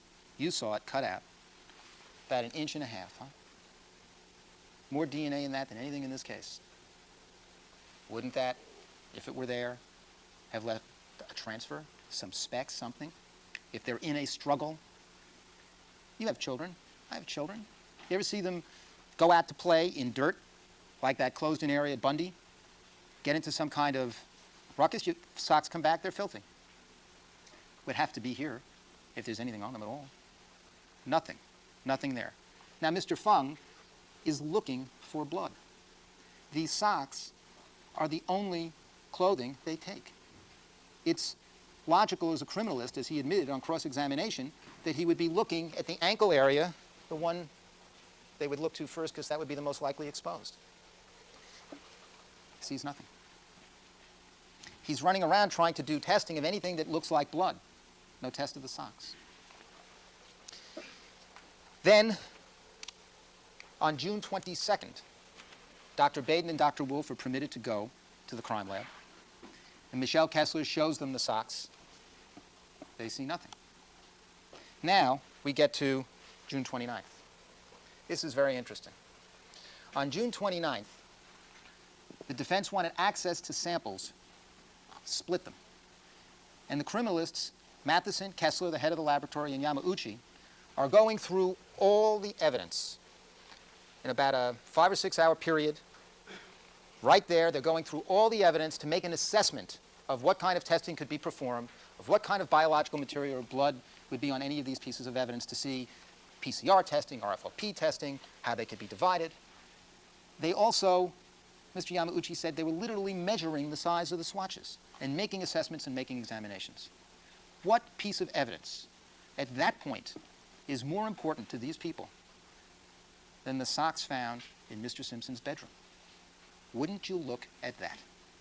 And they told us that they took white paper and they put the socks on the white paper, and if there's blood, 1.5 inches on that ankle, you saw it every time that we put something down. Little specks would come off.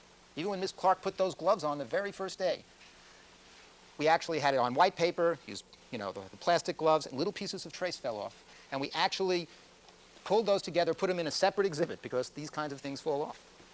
If there were that stain on the sock, that big stain on the sock, they would have seen it. Gary Sims told you. He was disturbed by it, that a trained criminalist should have seen it. You use light that's sufficient to look at what you're doing. They're now telling you we didn't have light, we didn't look at what we were doing. Please. Where I come from, that don't pass the laugh test. Now, what is the summary on the socks, on the report they do on June 29th?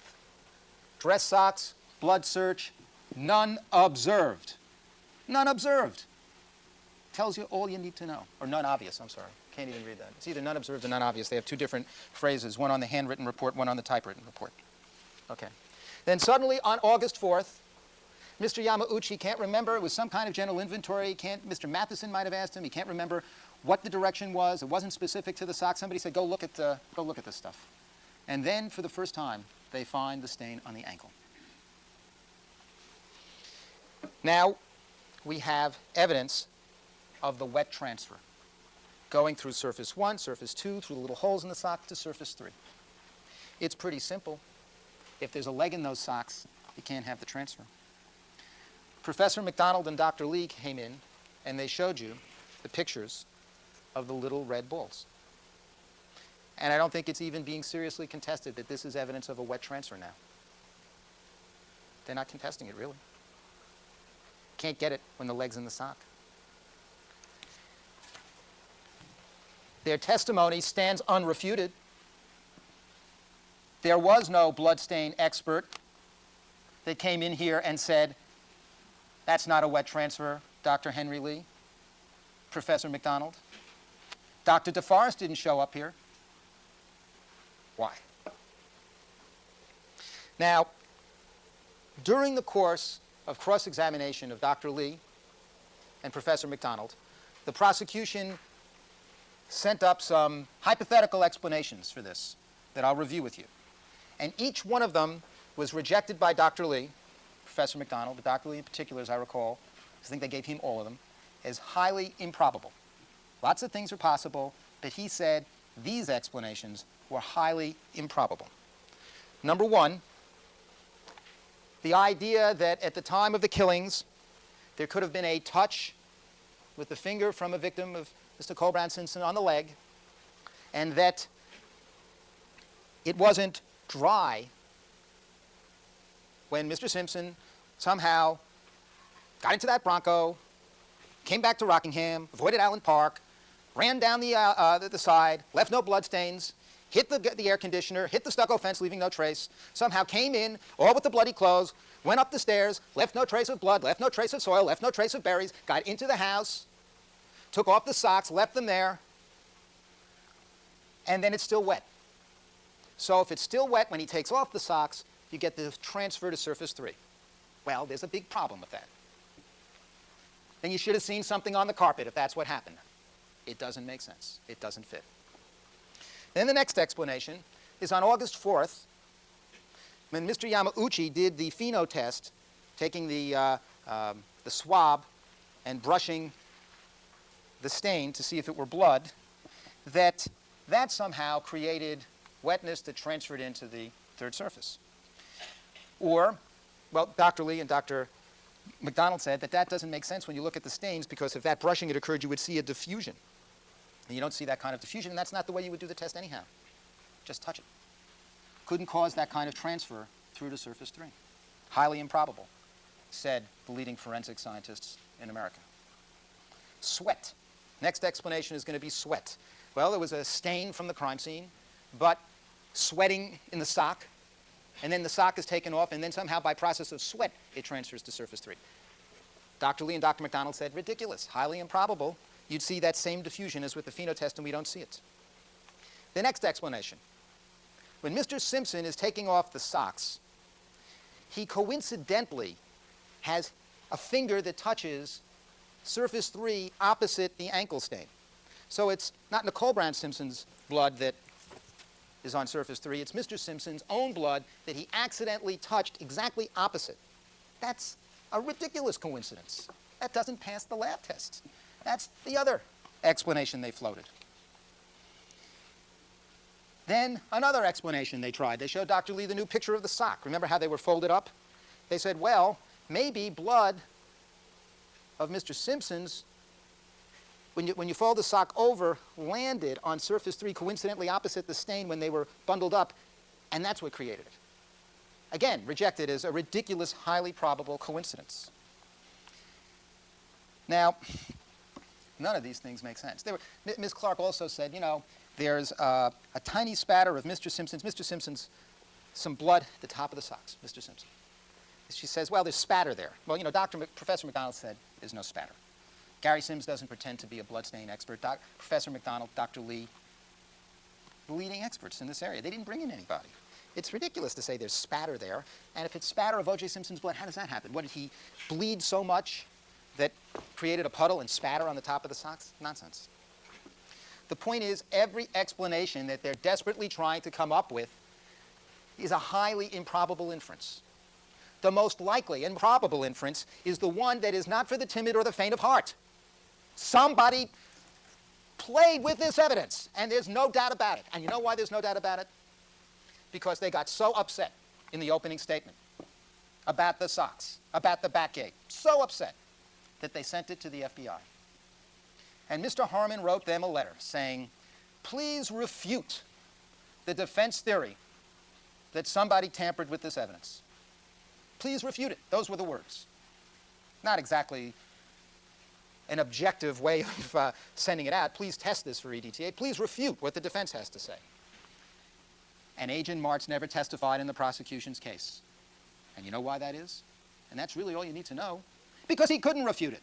Because it's an inference consistent with innocence that they can't refute. There's EDTA. How does that happen? There's EDTA there. So if we could have slide 4. The sock.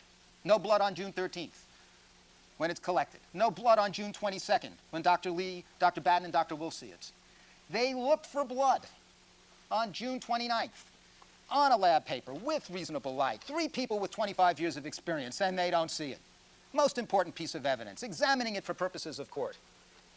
The wet transfer to surface 3, unrefuted, and EDTA. Now let's think about it. Is this coincidence? Kill that, please. Is this coincidence? All these things with the sock? Or is it corroboration? I say it's corroboration that something is wrong. Something is terribly wrong with the most important pieces of evidence in this case. It is a cancer that is infecting the heart of this case. You cannot render a verdict beyond a reasonable doubt based on evidence like this. So if we apply 2.01, an essential fact, the socks, Ms. Clark said, an essential fact. Whose interpretation is the most reasonable? And even if you give some of those cockamamie explanations some credence, and you say, well, maybe, ours is certainly reasonable enough for you to, you must adopt it. And if you must adopt it, really, where does that leave us? Because, you know, there's another instruction that I submit has some relevance here. Can we have the slide now? Now, you've been instructed that a witness who is willfully false in one material part of his or her testimony is to be distrusted in others. You may reject the whole testimony of a witness who has willfully testified falsely as to a material point, unless from all the evidence you believe the probability of truth favors his or her testimony in other particulars. Thank you. Now, yes, that applies to witnesses, but I would argue to you that by analogy, it applies to the messengers who are bringing you this forensic evidence as well. Because let's just think about the socks. The LAPD officers and lab people who are responsible for the collection of this, for the chain of custody, for preserving the integrity of this evidence are the same people that are bringing you everything else. Remember what Dr. Lee said about the socks? He said it's like eating a plate of spaghetti. Looking through the bowl of spaghetti, I think he said, you see a cockroach. Do you then take every strand of that bowl of spaghetti to look for more cockroaches, or you just throw it away and eat no more? In your deliberations, somebody may say, all right, I have a reasonable doubt about this essential piece of evidence, the socks. I have a reasonable doubt. It's reasonable that they manufactured this piece of evidence. But let's put that aside and look at everything else. Well, just wait a second. Just think about what that means. If they manufactured evidence on the sock, how can you trust anything else?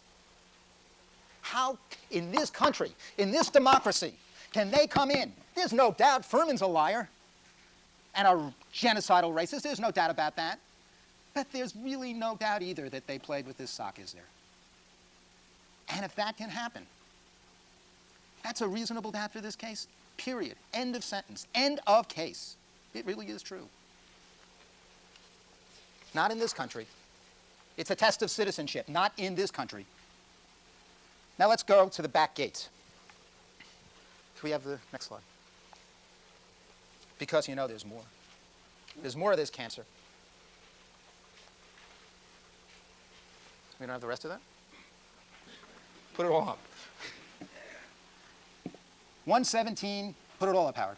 117 was the stain taken from the back gates. And you know, there was something very strange about it, wasn't there?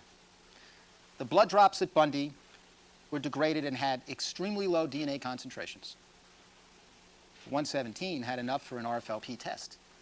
It was 27 times as much as 47, the first blood drop, 45 times as much as 48, 270 times as much as 49, 51 times as much as 50, 11 times as much as 52. This slide, like most of them I'm going to show you, is in evidence.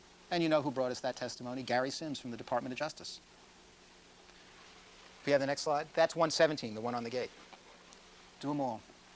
This is 115 and 116, the one on the lower parts of the gate. 15 times as much as 47, 22 times as much as 48, 135 times as much as 49, 25 times as much as 50, 6 times as much as 52. This supposedly has been out there from June 12th to July 3rd. And there's no question. Sunlight degrades DNA. Moisture and bacteria degrade DNA. Why are these concentrations so much higher?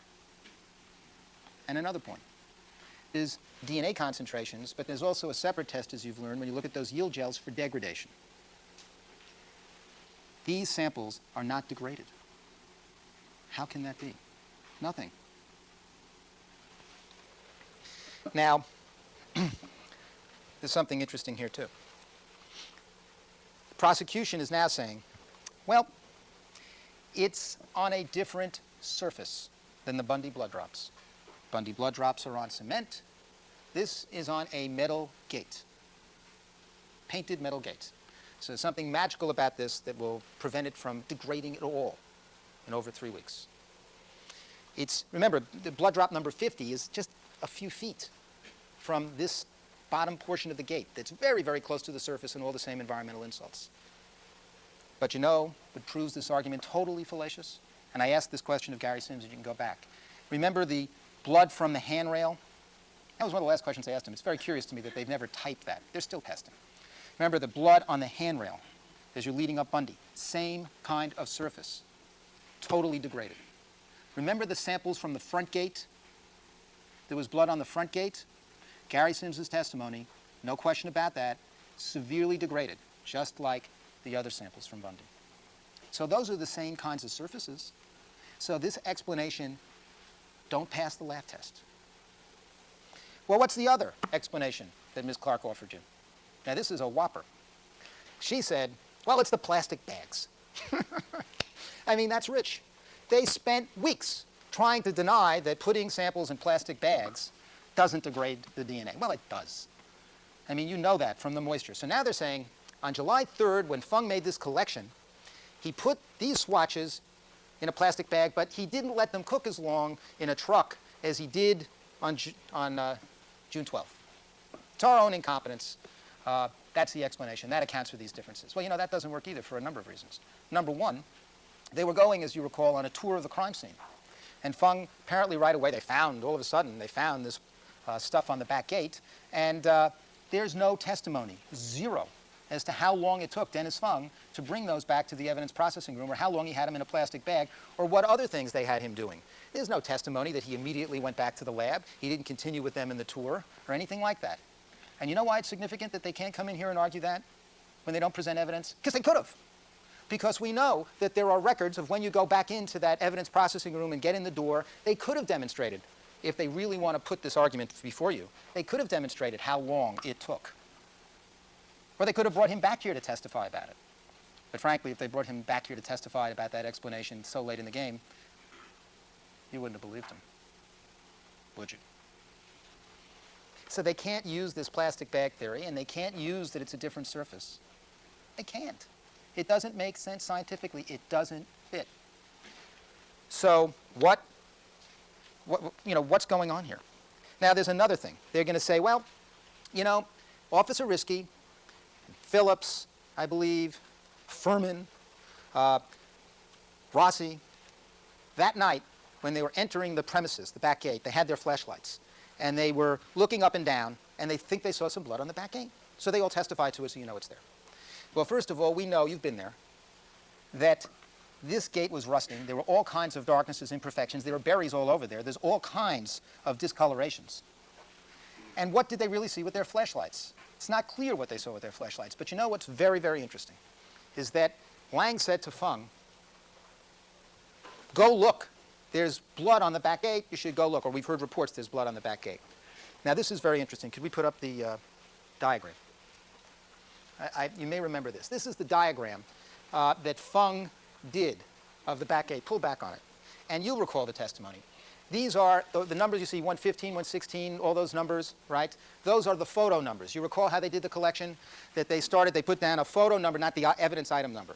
So they started on the walkway with 112, and they put down 112, and that was sample 47, and they collected that.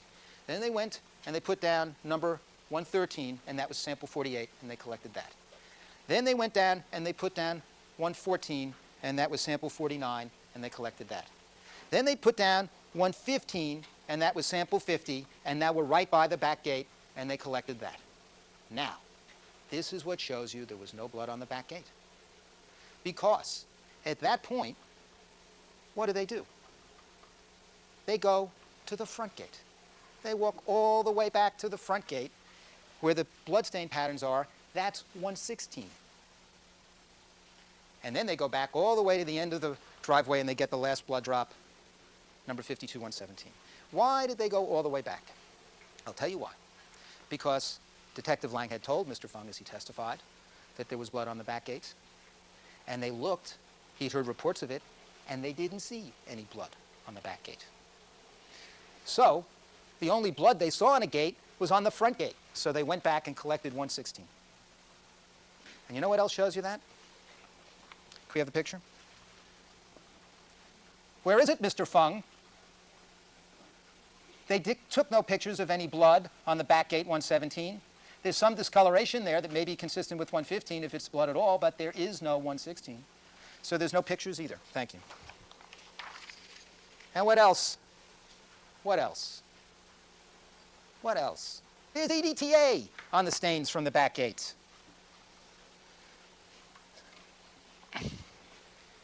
So can we have a chart on this?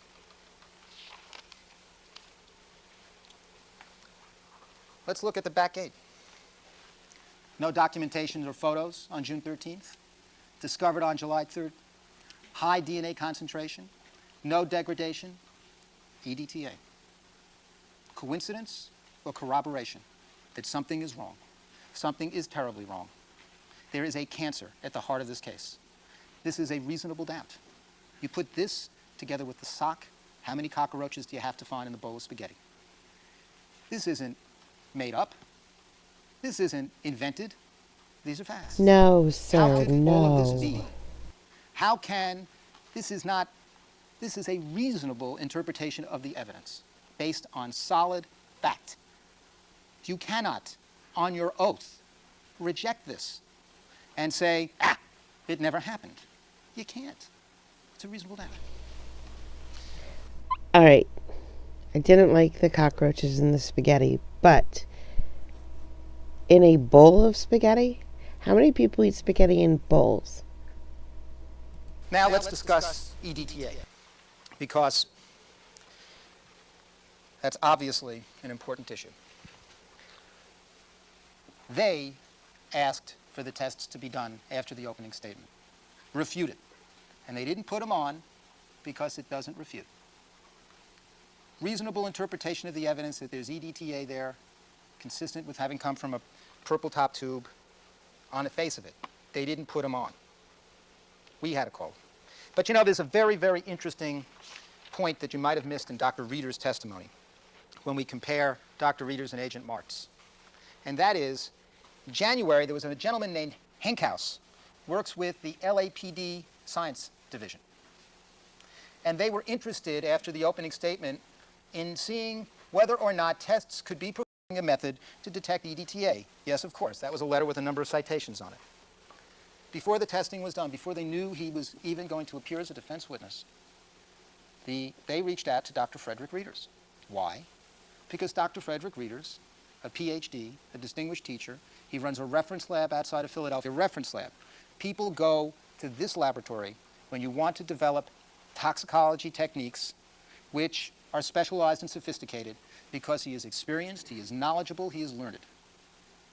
They asked him for work about EDTA. You know why else? As Dr. Reeders testified, he has expertise in EDTA, and it's used to treat people for lead poisoning. He's been working with EDTA for, I think, something on the order of 30 years. He's the expert you would call to interpret the data. So they asked him for references. And now they want to tell you that he's out of his mind, that he is not reasonable in his interpretation of this data and he shouldn't be trusted. Very interesting, isn't it? Now, you know, when you evaluate the testimony of Agent Martz and Dr. Reeders, there really isn't that much disagreement. And remember the circumstantial evidence charge about whether if there's two plausible, reasonable interpretations, you have to take the one that goes with innocence. There are three questions. Is there EDTA there? Dr. Reeders says yes. Agent Martz says could be consistent with EDTA based on the MSMS readings. If it isn't EDTA, says Martz, I don't know what else it could be. Next question. If it's EDTA, how much is there? Now, both of them agree that it is in parts per million, not parts per billion. And both agree, when you examine the testimony, that if it is in parts per million, it cannot come from the EDTA we ingest in food that then is secreted into the blood. You don't have parts per million that way, because if you did, you'd have serious health problems. You wouldn't clot. You'd bleed to death, as Dr. Reeders was pointing out. The next question, and this is where they parted company, is the amount of EDTA here sufficient to have come from a purple top tube? Agent Martz says, Dr. Reeders says, unless you were treating somebody for lead poisoning, injecting EDTA into them, that is the only reasonable explanation for parts per million in these samples of EDTA. Agent Martz says, no, I can't really say, because I would expect there to be more EDTA in a sample left for 3 weeks on the back gate, or on a sock, that I'm seeing 6 months later. But he never did a single experiment to find out how much you would expect to get from stains that are months old and are subjected to environmental insults. And you saw that there were quantitation problems when they tested it. It would go up and down. So when you look at it, look at the credentials, Martz versus Readers. Readers has far more experience with EDTA. They wanted to hire him, or they consulted with him, I should say. Dr. Readers works with the FBI. They go to him and consult, as you heard, on cases. He was working on a case for them, with them at the time he came here to testify. He runs a reference lab that's specialized in these issues. Even though he does not have the $750,000 machine yet, the MSMS, that Martz is using, he understands it, seen it before, interpreted data from it. He's getting one soon. So it's not a question of the machine, it's a question of the expertise to understand the data. Agent Martz, he has a bachelor's degree. He had some trouble with pi. I don't want to belittle that, but he didn't even, there's some disturbing parts of his testimony, let's face it. He didn't even consider the validation studies that had been performed by others at the FBI laboratory. They're going to make a big deal about these, he didn't look for that 132 daughter ion. I promise not to talk about daughter ions to some people, but he didn't perform the test to find that. All the digital data he threw away. He comes up with this thing where he says he tests his own blood and he finds some level of EDTA in it, but he threw away the documents about what he did. He put it in a test tube for 2 weeks that has silicon in it, has a red stopper in it that could be a source of EDTA. He doesn't go and test anybody else's blood. I mean, this would certainly be a phenomenon if we found parts per million in all these kinds of blood, or his whole method is screwed up. Why didn't he test more? They're going to come back and say, well, Dr. Reader should have done more of a test on these leftover samples. Excuse me. That's what they should have done. Well, it's their burden. It's their burden, after all. They say it's key evidence. She said it's their defense. Well, then why not get some real studies or do more studies or save the data or present something to this jury that's credible to disprove it? Ms. Clark gets up here and says, we have disproven that this could be EDTA from a purple top tube. Dr. Readers has no basis whatsoever for saying this. It can't be a reasonable interpretation of the evidence. Well, saying it doesn't make it so. It's their burden. They have to disprove this beyond a reasonable doubt. They have not. An essential fact, that circumstantial evidence charge says. An essential fact must be proven beyond a reasonable doubt. Ms. Clark got up here and told you this was essential. Have they done that? No, they haven't. That is many, many reasonable doubts. Now I'd like to talk about missing blood. And I think that we can talk about this in the following way. Access, opportunity, and the smoking gun, Nurse Thano Paratus. If we have the first picture.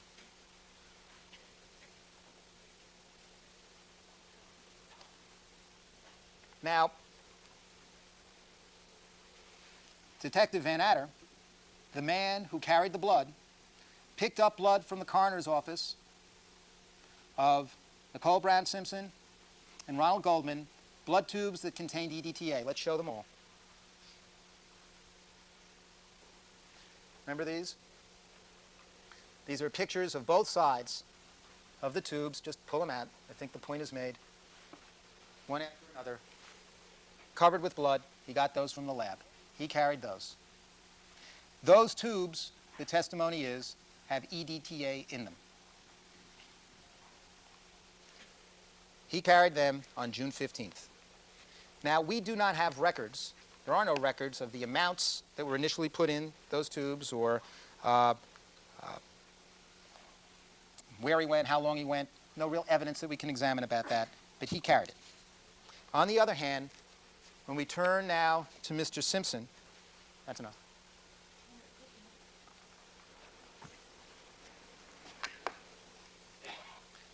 Yeah, he testified. He took him from the coroner's office and he brought him to LAPD. But there is no record of how much was initially put in those tubes, so we can't retrace the amounts. Now let's look at the handling of the defendants, Mr. OJ Simpson's reference file. Detective Van Adder, as Mr. Cochran pointed out, was so upset about how this goes that when he was asked, well, when did you get the blood vial, he said 3:30. Well, it was 2:30, we know that. His testimony is he gets the vial of blood and he goes off and he has a cup of coffee and he's walking around Parker Center with a blood vial in an unsealed tube. And as you know, the rules are you're supposed to book it immediately. You can book it in that building, Parker Center. You can go a mile away, it takes just a few minutes, and you book them at Piper Tech, where the SID lab is, and you buy a DR number, which is the number for the case, and the case starts. That's what the rules say. But that's not what they were doing. Now, can we have the next? That's not it. I want the instructions. There are instructions on this envelope that we reviewed, I think, with Mr. Yamauchi, which are fascinating. It says that the investigating officer requesting withdrawal of blood shall, when the vial is returned to you, enter your initials, shake the tube vigorously. When the affidavit is completed, sign below as a witnessing officer, and seal the vial in the completed sealed evidence labels. In other words, what you're supposed to do after you get the vial from the nurse is you put it in this envelope, and the instructions say, using completed sealed evidence labels, you seal the envelope. Now, he's been a detective a long time. He knows the rules. And the testimony is he's never done this before, not seal it, not walk around with the blood. And now there's something else, and it's a little hard to see on this photograph. And we tried to get the original here, but at the very, very bottom, there's something really weird that you can inspect. It's covered over by the label. You see the date? I declare, this is Stanopparatus, I declare under penalty of perjury the foregoing is true, and then it says 5/10/94. May 10th, 94. Well, wait a second. This was June 13th. This envelope is an old envelope in the lab. It's something that Mr. Paratus had hanging around there for some reason. It says May 10th, 94. It's an old envelope in the lab. Why is that? What's going on here? They're not following the rules. He's grabbing this envelope. He's carrying around this blood. It doesn't make sense. It doesn't fit. It's a serious problem, isn't it? Now, the next thing that we have is this misnumbering, you recall, of the blood vial. And Mr. Fung, as you remember, was stumbling over it. There's a problem here. The sneakers were brought in by Detective Lang the next morning, and they were put in as 17. The blood vial is numbered as 18, indicating receipt the next morning after the sneakers, and 19 is this hair that Mr. Fung took off the Rockingham glove, all that morning of June 14th. And you recall the testimony that we had in this case, that Mr. Fung remembers he had such, problems. He said, well, and I walked out of Rockingham, I had the tube either in my Ponzi box, that metal box, or I had it in my hand in the envelope, or I had it in a brown paper bag and I put it into the truck. And then we showed him videotape, and all of a sudden it changed, and we had videotape of people inside and Van Anna bringing in the envelope. And now the state of the evidence is that Andrea Mazzola was given a black trash bag, and that she didn't know, nobody told her that the envelope had been put in it, and maybe some of those other evidence cards. And you saw the video where they walk into the truck and they throw that trash bag inside the truck, and they go back to the lab. And now the testimony is that they leave it out on a table in a trash bag after they, put the swatches in the test tubes, and they leave. Now, and they don't even refrigerate the vial. Now, this is a very odd story, to say the least. And I think what's really peculiar about it, when you get down to it, is the way the testimony came out. Andrea Mazzola said something very interesting. She said that when she saw the next morning, June 14th, the blood vial in the black trash bag, she realized for the first time that she had been the one that carried the blood vial out of the Rockingham residence. So she's saying that she knew that on June 14th. You with me? Now, we had all this, we spent 3 days on this, if you recall. Mr. Fung couldn't remember how the blood vial was carried out. These prosecutors knew that there was misnumbering, that there was a problem with this blood vial and its transfer. They knew it was a problem. Now, if Miss Mazzola had known since June 14th that she had carried this out in a plastic bag, because she realized it looking at that at the next moment, how come nobody was told this? Why didn't somebody know this? Why didn't they interview these witnesses before they got on the stand for 8-10 days apiece? And this was obviously a crucial problem, because there's something wrong here. And of course, when she ultimately testified, poor Miss Mazzola had to go over and sit on the couch and close her eyes for 20 minutes, because she was tired and didn't see what went on in the foyer. Now look, I'd submit to you I don't think that's all credible evidence. I think there's something really wrong here, but, you know, you don't even need it, really, if you think about it. Because in terms of access and opportunity, all that really matters is what nobody can deny. And that is Detective Van Adder is walking around with a May 10th envelope that he should have sealed and he should have booked for 3 hours at least, unaccounted for. What is going on? There's something wrong. It's not coincidence. There's something wrong, terribly wrong. Now, the last part, really, of the missing blood issue is thanoparatus. The issue arose about how much blood was in the blood vial.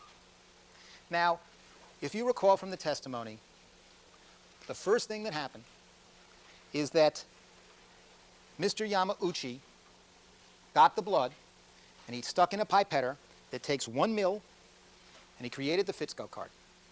So that's 1 ml.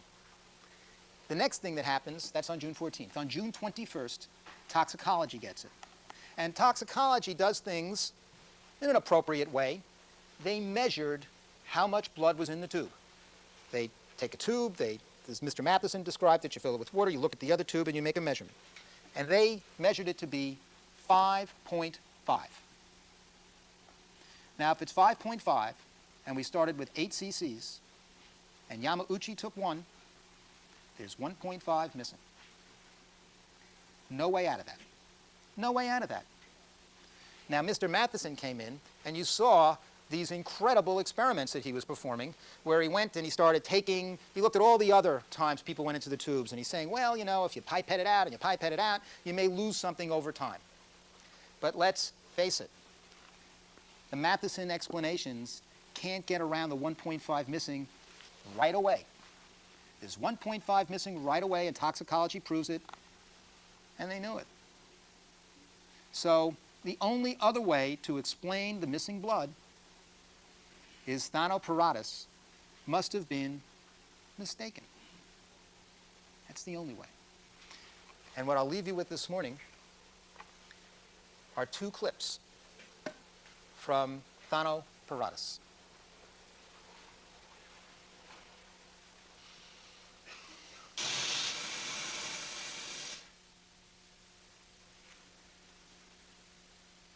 Technology willing.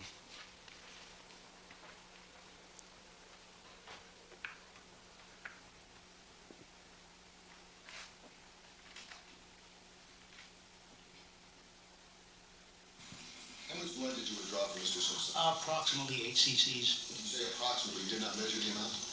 Well, it could have been 7.9 or it could have been 8.1. I just looked at the syringe and looked at about 8 cc's. I went through the needle from his arm. And did you go through the same demonstration that you just showed for the camera today when I was the dispenser? Okay, that's all right.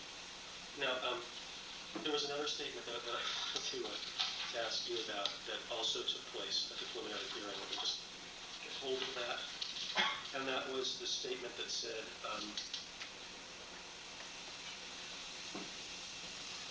I just looked at the syringe and it looked at about 8 cc's. That was Do you a remember that? statement. Which I looked at it, I should have said it looked like it was enough, which it was enough. 8 cc's, I was wrong in that 8 cc's altogether. Can you show us what you did do in terms of looking at the syringe after the blood, or when the blood was being drawn? Mr. Simpson. Syringe here. Okay, let's take it out. I pulled it out. I saw that. What it was, I squirted the blood into it. Trash. I just looked at the syringe. Okay. I didn't turn it over. There is a part. Come back from lunch, we'll discuss the meaning of this. Thank you. All right, ladies and gentlemen, we're going to take our break for the lunch recess. Please remember all my admonitions to you. Don't discuss this case amongst yourselves. Don't form any opinions about the case. Don't conduct any deliberations till the matter has been submitted to you. Don't allow anybody to communicate with you with regard to the case. We'll stand in That was so quick. Holy cow. recess until 1:30. All right, thank you, Council. He's back, though. And let the record reflect that we've been rejoined by all the members of our jury panel. Good afternoon again, ladies and gentlemen. And Mr. Scheck, you may continue with your argument, sir. Thank you very much, Your Honor. Good afternoon, ladies and gentlemen of the jury. When we left, I showed you 2 clips from Dono Paratus. In the first clip, he was under oath. He said when he drew Mr. Simpson's blood, he looked at the syringe. And that's how he knew it was between 7.9 and 8.1. No doubt about it. Something he does all the time, routine, something people in this field would do and know. He looked at the syringe. Then, because they couldn't live with it, because 1.5 is missing, and they could have called Dono Paratus in his direct case and put him under oath, Mr. Goldberg goes out and does this statement, this strange, bizarre statement in Mr. Paratus' home, which they tell you is unscripted, or that is to say, I mean, let's not say he gave him a script, but I mean, common sense tells you that they spoke to this man before they went and did this videotape, and you could tell at parts he literally said, I don't remember, because he was forgetting certain parts of what he, I guess, what it was planned to say. But let's get down to the substance. I mean, this is not under oath. It is the only testimony you've gotten in this case that is not under oath, which is fairly extraordinary. But you know what's even weirder? It's what he said. His position is this now.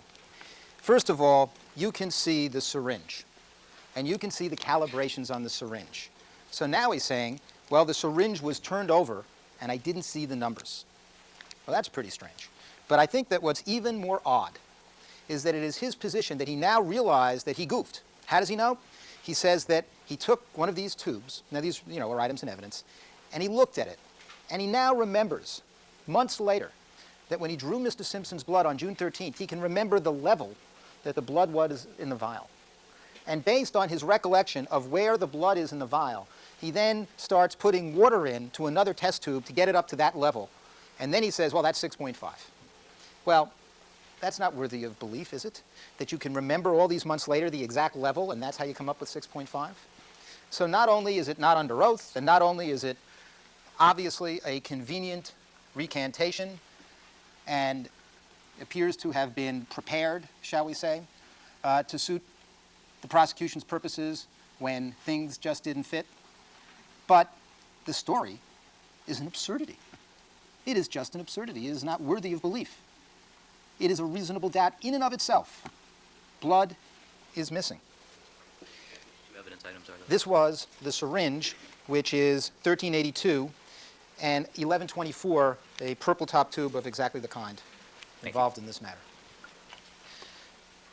Could we have slide number 9? So let's review the bidding. Missing blood. Access opportunity in Mr. Paratus, the smoking gun. Detective Van Adder is walking around with this tube in a May 10th envelope, unsealed, going up for coffee, 3 hours. It is misnumbered. It comes in as 18, not 17, 18, after the sneakers, which were brought in the next morning. There is at least 1.5 mil missing, no question about it, early in the game because of the toxicology entry, and then we have Mr. Paratus's unsworn recantation. Is this a coincidence, or is it corroboration that something is wrong, something's terribly wrong at the heart of this case? It is a reasonable doubt, because missing blood, I submit to you, the blood is an essential fact in the prosecution's circumstantial case. If you can't trust the man who carried the blood, if you can't trust where this blood went, I mean, EDTA, missing blood. Coincidence? Corroboration. Something is terribly wrong.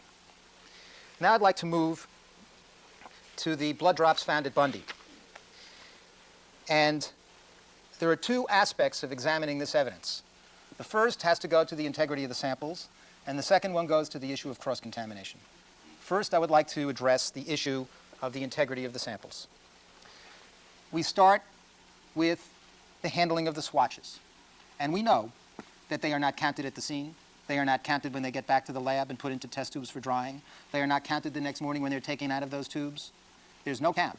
First time there's a count is when Yamauchi gets it between 9 and 11:20 that morning, June 14th. So we don't know how many swatches we started with originally.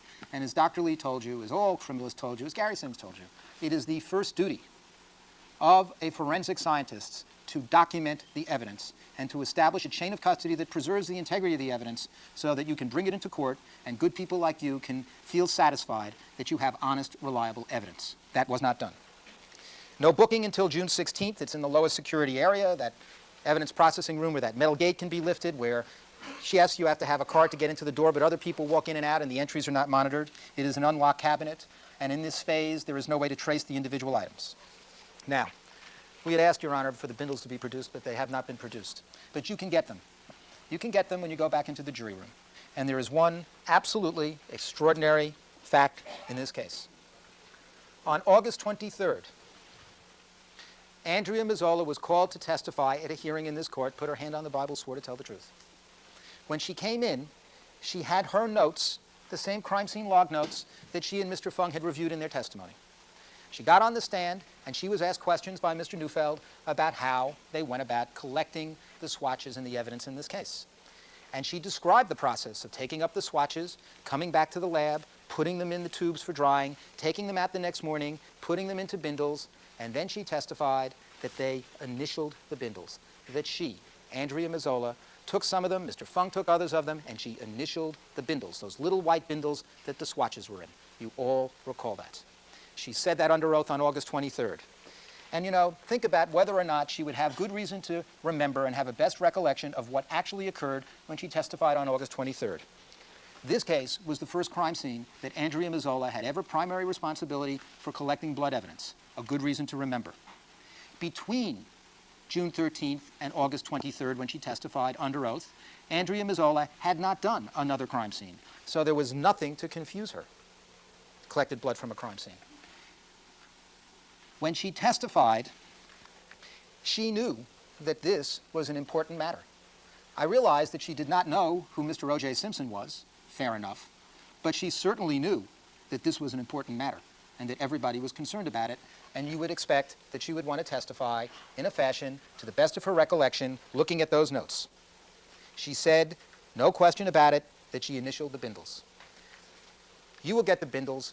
We laid them out for you. You can look at 52, 50, 49, 48, 47. Her initials are on no bindles. Zero. Something is wrong. Could we have the board?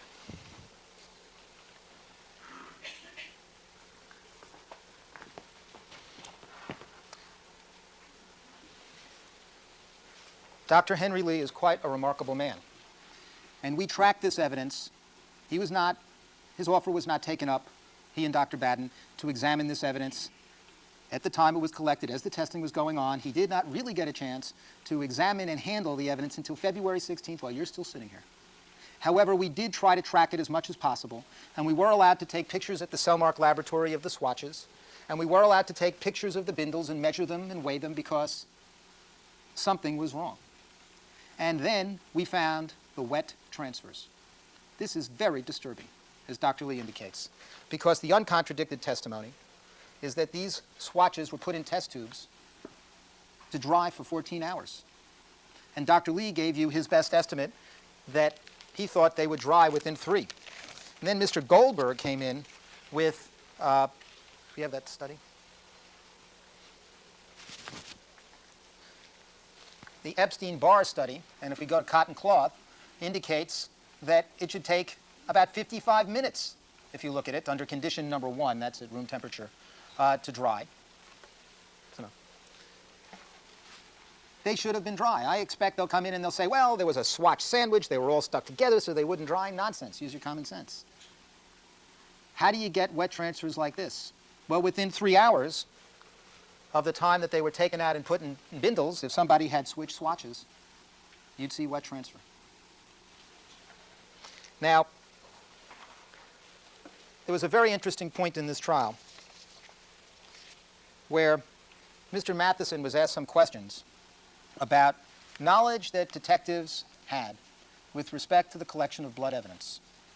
And he and both Mr. Fung testified to this, that detectives are trained in the collection of blood evidence in exactly the way that they do it at LAPD. Now, Remember, the way they do it at LAPD is not the way one should do it for the collection of samples for purposes of DNA evidence. They haven't changed their procedures, as was testified by Ms. Kessler, the head of the lab, in terms of, old conventional serology testing. So they're still putting them in plastic bags and degrading samples.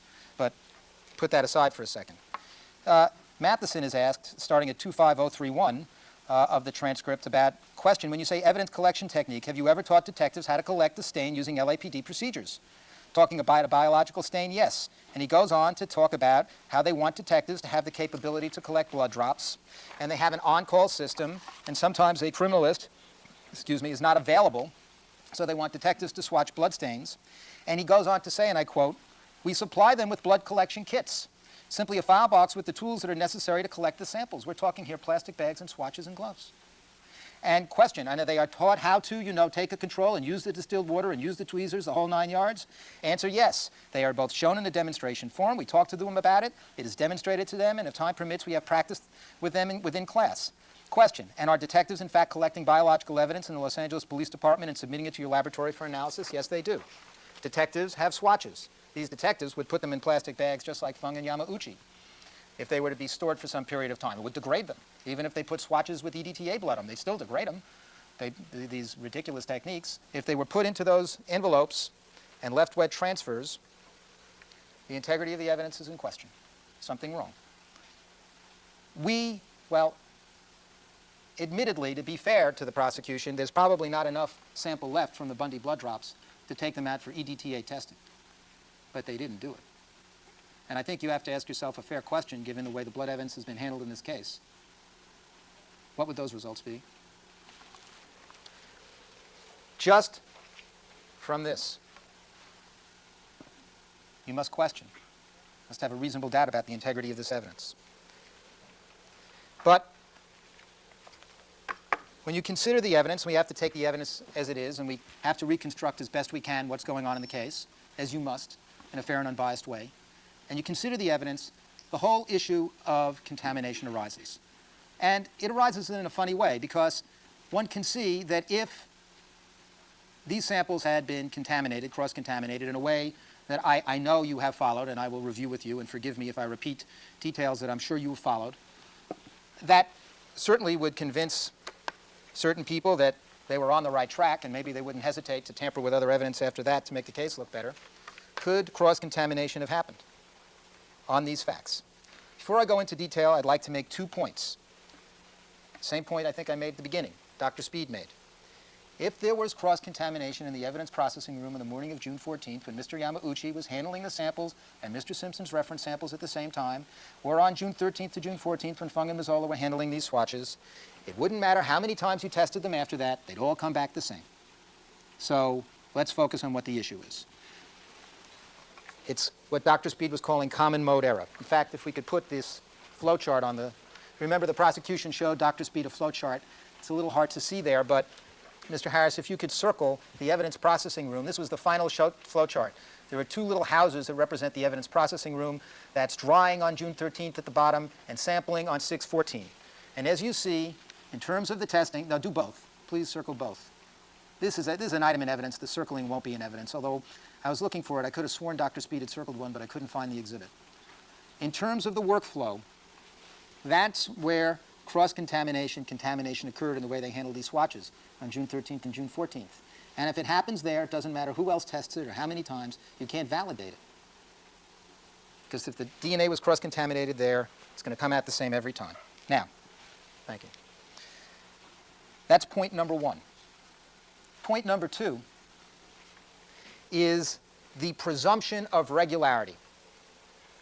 You heard that the primary answer that Gary Sims and Robin Cotton were giving on why they distrusted the explanation of cross-contamination is they said, we must assume that substrate controls were handled in parallel with the other evidence items. Now, there's a lot of problems with making that assumption. Number 1, we know that Fung and Mazzola have no training in terms of why the substrate control should be handled in parallel. In other words, if they handled all the wet red swatches first and then they did the controls after, they didn't put them in precise order, then it no longer serves as a control against cross-contamination. So they're saying we must assume that they were handled in parallel. And if we make that assumption, then everything, then we think controls worked. Well, there can be no presumption of regularity at the LAPD on how they handle these swatches. And the reason that they are not entitled to that presumption, and well, there's number one, Mr. Simpson is entitled to the presumption of innocence, but number two, we have proven that they're not entitled to it. Dr. Gerdes has proven it. Dr. Gerdes came in and he did an extensive study of the LAPD lab. Let me get rid of that circle. And I won't review all of what he said, but I think it's a fair assessment of this man's testimony that he is a solid, straightforward, careful scientist who spent hundreds of hours reviewing data, doing an inspection. And what he found is that there was a cesspool of contamination in this laboratory. No mistake about it. Cesspool of contamination. The second thing that he proved, and you get that cesspool, how can you just assume they're doing everything right when we can prove they're doing everything wrong? Next slide. The next part of his testimony that has particular relevance is the whole issue of contamination by control. If you recall, when he examined the controls, there were controls that would show that there was contamination going on at the extraction process, that is, in the evidence handling, the EPR, the evidence processing room stage, as opposed to later when the amplification occurs, or the so-called negative amplification control. And based on this data, he made the assessment that the contamination problem in LAPD is happening in that evidence processing room stage when they're handling the samples. Thank you. So we have proven that they are not entitled to any assumption of regularity in that evidence processing room and way they handle the samples, because they are getting this contamination all the time. Dr. Gerdes' testimony, I think, also proves something significant in this regard. He proved that they literally don't know what they're doing. It's a shame. They do a validation study where they're processing known samples and things like cases, and they give a report saying there are no incorrect typable results observed. And that's simply not true. And I know we went back and forth about the errors that they made, but you recall the testimony. Some of the errors they made on their own validation study, Mr. Yamauchi and the others, were of the kind that could create false positives that could convict innocent people. And they didn't even note in their own review of it that they made those errors. If they're saying they could be justified, then they should have at the least said there were some incorrect results observed, but these are the reasons. But they didn't even do that because they weren't even aware of it. Mr. Matheson, who admits no DNA expertise of any significance, is the one reviewing it. He didn't notice anything wrong. Dr. Gerdes, without going into too much, talked about how they don't change their reagents in a regular way like they do at DOJ or Selmark or any other self-respecting laboratory. They didn't even realize that they had this contamination problem, which is even more frightening. And you did not see a witness come in to rebut Dr. Gerdes. One would have assumed that an independent scientist not associated with a laboratory would have come in here to refute his data. And they'll talk about, well, you didn't call Dr. Mullis, that person would have come in. Dr. Mullis could have been a surrebuttal witness. It didn't happen. I'm kind of surprised, frankly. Now, they're going to say that, or have said, what have they said about Dr. Gerdes so far? He was paid money. He's not a forensic scientist. He's not qualified to review a DNA laboratory. Well, I think you're going to reject that for good reasons. He's reviewed 23 forensic laboratories, the work of them. He's visited 7 laboratories. He plainly knows the literature in this field. He demonstrated that on cross-examination by a very fine lawyer. Couldn't ask him one question about an article he hadn't read or assessed. He is a microbiologist, which is particularly important training. I'm sure some of you know that from your own work. And that is a person who is a student of how contamination occurs, bacterial contamination occurs, clean methods, sterile methods. He has a PhD in this field from UCLA. This man, his lab, is accredited by a number of organizations in paternity testing, disease diagnosis, organ transplants, bone marrow transplants, many organizations. Inspected, accredited, his laboratory. He understands these procedures. This man deals with life and death every day. Every day. With DNA testing. The nerve of them to say, you're not a forensic scientist. You can't assess a DNA laboratory and how they handle the samples there. That's audacious. That is not worthy of your consideration as an answer. Put on a witness, show data, get a self-respecting scientist to come in here and refute what Dr. Gerdes said. They couldn't do it, they wouldn't do it, they can't do it, and that's why you heard no one. Because he's right. And the lab, I mean, it's terrible. You can see. They were training each other, Yamauchi and Aaron Riley. They had no PhD brought in to construct this place. That's not right. That's not right. You're citizens here. We're entitled to more than that. You can't run a lab like this. You can't then get up here in closing argument and go, we have a sloppy lab. We're dealing with life and death. Just like these transplants. We're dealing with life and death. It's too late to say now, ignore all this. You can't. Now, they're going to say, he's doing it by medical standards. That's too high. Can't judge a forensic lab by the standards we used for medical DNA. But we went through this, and we know, frankly, that forensics is more challenging. In medical applications, known samples, clean samples, unlimited amounts, they're not degraded. All that occurs in the forensic situation. There's no justification for saying the standard should be lower. And even under a forensic standard, whatever that might be, and frankly, these are the standards, and you know they're not coming close to this book. Even by those standards, Dr. Gerdes offered a conclusion which I think is not unreasonable in the evidence and stands unrefuted. It should have been shut down. And that's what they're asking you to accept. But it goes further. You know, Ms. Clark said, and I frankly think, I assume she's going to be answering all this in rebuttal, it is not, after all we went through with this DNA evidence, it is not enough to say to you, because you know a lot about this now, to say, oh, they're saying something about flying DNA caused cross-contamination. Flying DNA. That is not the contention. The contention is specific. It is in the evidence processing room. It is in the way these samples were handled. It is in the kind of lab they deal with. You have the next slide, please. No. We know, and I know you know what this is about, when you take the swatches and you put them in plastic bags and you cook them for 7 hours, you degrade the DNA. And as we went through it, Dr. Cotton admitted it, Gary Sims admitted it, everybody admits it. It's fundamental. You can degrade the DNA so that there's none left that is detectable. And if you cross-contaminate it with another sample from a reference tube from high concentration DNA, and remember, we're not talking about very much. The highest amount here is an RFLP test by cell mark of 25 nanograms, and you know, because we've been through this, that is, you know, such a small amount, less than a drop, a very small speck can create 25 nanograms of high molecular weight DNA. You know that now. I bet you before you came into this jury, you wouldn't have ever thought that you would be literate in this, but you are. You know this now. Okay, next. No, that's not it. That was not funny. Now there's an issue of at all. risk factors. And you have to assess what was handled here in terms of what is an acceptable or an unacceptable level of risk.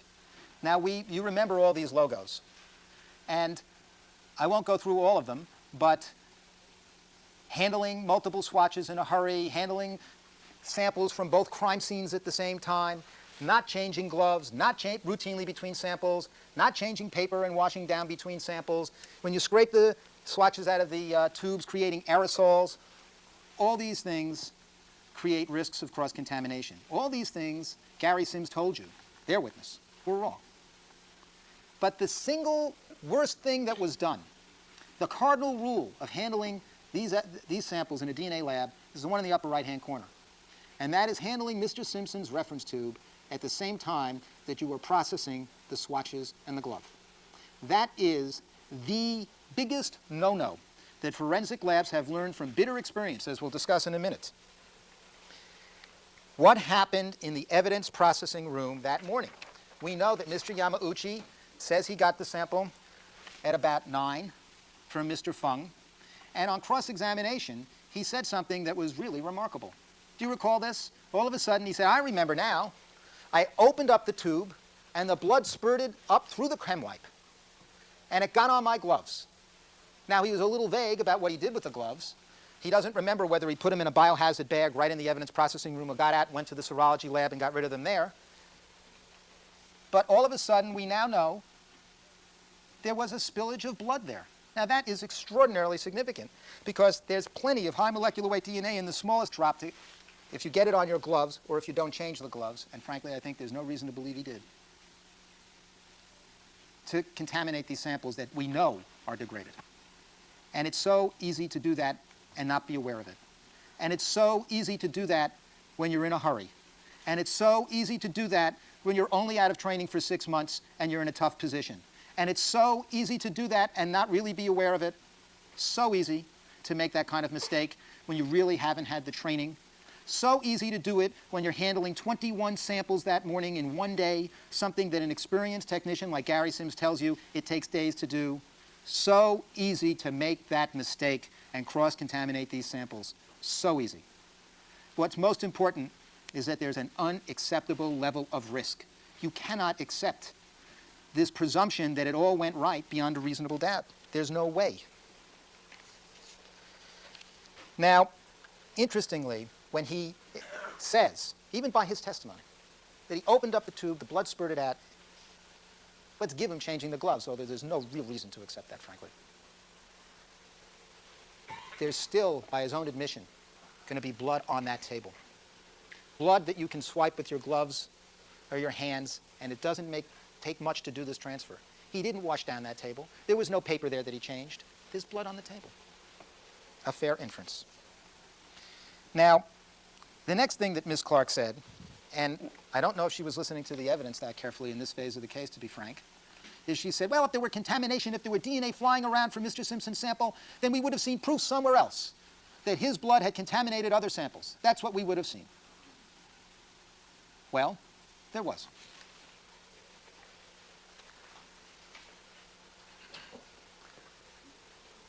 On June 15th, if you recall, a second set of samples was handled by Mr. Yamauchi.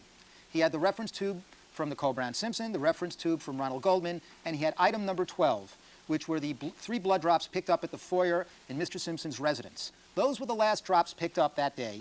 They were the ones that were last put in a plastic bag, and Gary Sims has told us those are the ones that had the highest DNA concentration of any of the samples. Item number 12. They are the one that got an RFLP result from Salmark. So we know that item number 12 is high concentration DNA. We know that item number 12 was being handled by Mr. Yamauchi on June 15th with the reference samples of Goldman and Nicole, which were also high concentration samples. And Dr. Gertie showed you how at LAPD, and then on the polymarkers at Cellmark, and then at DOJ, we got typings that were consistent with cross-contamination from item number 12. And all the controls on those second days, those negative controls, are clean. Because, as I'll discuss in a second, we've already proven these things happen with negative controls being clean. You get this cross-contamination. So, this was proof that Mr. Simpson's DNA, by sloppy handling, was cross-contaminated and typed lab after lab. And you heard that on cross-examination, Mr. Clark didn't even confront Dr. Gerties with this board. And you know, he's a fine lawyer, and he knows this subject matter well. He didn't cross him on it because they can't touch it. In order for this to be true, the only thing they can say is, well, there was an extraordinary series of artifacts that accounted for some of it, but it didn't account for this polymarker typing. That can't be an artifact. It's proven. Thank you. And not refuted. And I should say one more thing in passing. I forgot to mention that when Dr. Gertie showed you his study of contamination at LAPD, when you have these negative controls, you can have contamination and the negative controls come up clean. In fact, in the instances where he saw contamination, 26% of the time, the negative controls were clean. And there's reasons for that, because these negative controls are not always going to pick stuff up. 26% of 5%. There's proof. Now, there's one other point to be made about this issue of cross-contamination at the LAPD. In that evidence processing room, we can't be any more specific about it. It's no flying DNA. And that is, you have to have an appreciation of how mistakes can happen with this technology. And we learned something about that from Dr. Robin Cotton. If you recall, the California Association of Crime Lab Directors gave a proficiency test where they used degraded samples in 1989. And in this test, they gave samples to Cellmark and to other labs, and there were false positives. And Cellmark got 2 false positives, the first and the second time. And you remember what Dr. Cotton told you about what they learned of that? When they did these tests, the second one in particular, the way that they got a false positive through cross-contamination is that they had a degraded sample. And the CACAB study is the only one where they really are sending these labs degraded samples, just like here. There's a degraded sample, because that creates a risk of cross-contamination when you degrade out the initial DNA. And the only thing, do you recall this? The only thing they could isolate is that they were handling the reference sample at the same time they were handling the degraded sample. And what was interesting about her testimony is she testified that they had a witness in the room. In other words, when they were doing these proficiency tests, they were witnessed. Each transfer was witnessed by somebody standing right there. And all they could reconstruct at the end was that they had made a mistake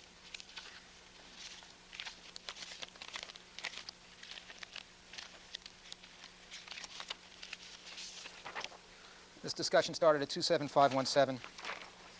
Mr. Neufeld was asking, and you determined that it happened at some point during the extraction process. Yes, in dealing with the sperm fractions. But even to this day, Dr. Cotton, would it be fair to say you don't know how the accidental contamination occurred during the extraction process? Yes, that would be fair to say. Question, and it would also be fair to say that this cross-contamination, this accidental cross-contamination happened in spite of the fact that all of the sample transfers were witnessed by a second person to make sure no errors occurred. Answer, you are exactly right. Now, just think of the analogy. This is 1989. Actually, the second one also happened in 1990. This is when Cellmark was starting out. And even when they started out, they had far more qualified personnel than anybody that came in here from the LAPD. And they got a degraded sample, and they handled the reference sample at the same time, and they still can't figure it out, but that's when the cross-contamination occurred. So it happens.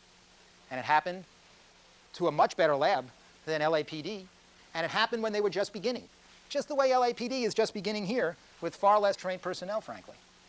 So don't come in and tell us, based on this evidence, that it's unreasonable to suggest that there was cross-contamination, because all the evidence really, all the rational inferences point in that direction that there was an unacceptable risk of it, and we have proof that it was going on with those samples from June 15th. Now, this leads me to a discussion, briefly, of numbers. We saw a lot of numbers in this case, and one of those numbers, as the judges instructed you, is what I guess is being called the random match probability. That is, what are the odds that somebody coincidentally has the same DNA pattern that they may find in some sample? And some of these numbers are pretty staggering. These are just frequencies, 1 in a billion, 1 in a trillion. Now, there are, frankly, some problems with these numbers. Dr. Weir, who came in here and testified that he's absolutely 100% right, and these people are just wrong, then offered you numbers which he had to admit were wrong and inflated and biased against the defendant. And Dr. Cotton, using Dr. Weir's methods, has come in here and told you that the database for a 5-probe match at Cellmark for an African American is based on samples they got from Detroit, and in terms of how many people have been tested on all 5 probes, and you get down to it, it's a group of people from Detroit and just 2 of them. So there are some problems with these numbers, but let's put them aside, because they're really, in a sense, irrelevant to the main issues in this case. There's problems with them, and I don't think that you can just accept them at face value, but to find many reasonable doubts, they're really irrelevant. And the reason is that the issues in this case, as I'm sure you've realized, are how did blood get on these samples in the first place? Who put it there? Did they get there through contamination? Was there laboratory error? Was there corruption, contamination of these samples? That's the issue. So the numbers really are irrelevant. They're just telling you frequencies about samples, but it doesn't answer the question, how did the blood get there? Now, the judge has told you that laboratory error and these random match probabilities are different phenomena. They are. They're different things. And you know that from your own common sense. Let me give you a simple analogy. Let's say that we're trying to figure out the odds of somebody getting killed when they're walking across the street. There's lots of different ways that can happen. You could get struck by lightning, and the odds of that happening are probably like some of these random match probabilities, 1 in a trillion. On the other hand, if you're walking down the street, across the street, and it's a busy thoroughfare, and you walk out in the middle of traffic, the odds are greater to get hit and killed. If the cars are moving at 60 miles an hour, 70 miles an hour, the odds increase. If you walk out in the middle of the block, the odds are getting greater. If you're walking against the light, the odds are getting greater. The chances can be almost certain that you're making a mistake. So what you have to look at in assessing laboratory error are risk factors. And we know that the risk factors in the evidence processing room are unacceptably high, as Dr. Gerdes told you, unacceptably high. So if we could review. Are the Bundy blood drops cross-contaminated? We have to look at the history of this lab, a cesspool of contamination, unrefuted. The contamination, as Dr. Gertie says, is localized in the evidence handling, exactly where it looks like it happened in this case. The risk factors in that evidence processing room are unacceptably high. We have contamination from that reference sample board on June 15th of Mr. Simpson's blood going into 2 reference samples with the controls being clean. And then we have the whole issue of Mr. Yamauchi spilling the blood. It's reasonable doubt. Now I'd like to turn briefly to the hair and fiber evidence. You heard from, Ms. Clark can say it's his hair or it's this fiber. But as she had to say in her closing, that is not what the testimony was from the witness, because hair and fiber evidence, as Mr. Diedrich pointed out, and as we all know, and as Dr. Lee pointed out, is what they call weak association evidence. It ain't DNA. It is weak association. We're talking about broad similarities. You can't even say the word match when you're talking about this evidence. It is really evidence by way of exclusion. We have to, they can't come up with a number and say this hair is, the odds of this being someone else's hair is 1 in 20. You can't even say that. It's just a question of looking at as many similar hairs to see if you can get an exclusion from a particular race. So there's no database, there's no number, it's just similarities. It is weak association evidence. Nobody is telling you that this is definitely somebody's hair is something, some particular fiber. Therefore, what you have to do with this kind of evidence, as Diedrich and Dr. Lee mentioned, is that you have to exclude other frequent visitors, for example, African-American visitors to the Bundy condo area, if you're doing a serious assessment of whose hair, man or woman, older children of Mr. Simpson, younger children of Mr. Simpson, others who were there could be contributors of the hair. Fiber is no different, the same general class characteristics. A big deal is being made about blue-black fiber from some unknown source that's found on 3 objects and maybe more. Now we have Mr. Diedrich talking about the blue-black fiber at 35338, line 12 to 17. Question. Do you remember what you told us in your direct examination about the amount of cotton fiber that is manufactured in the United States every year? Answer, 5 billion pounds. Question, okay, do you have any idea whatsoever of the number of fabrics of blue-black nature that looked black to the naked eye and were distributed in the Los Angeles area in the past 5 or 10 years? Answer, I have no idea. You want to say 10%? What's 10% of 5 billion?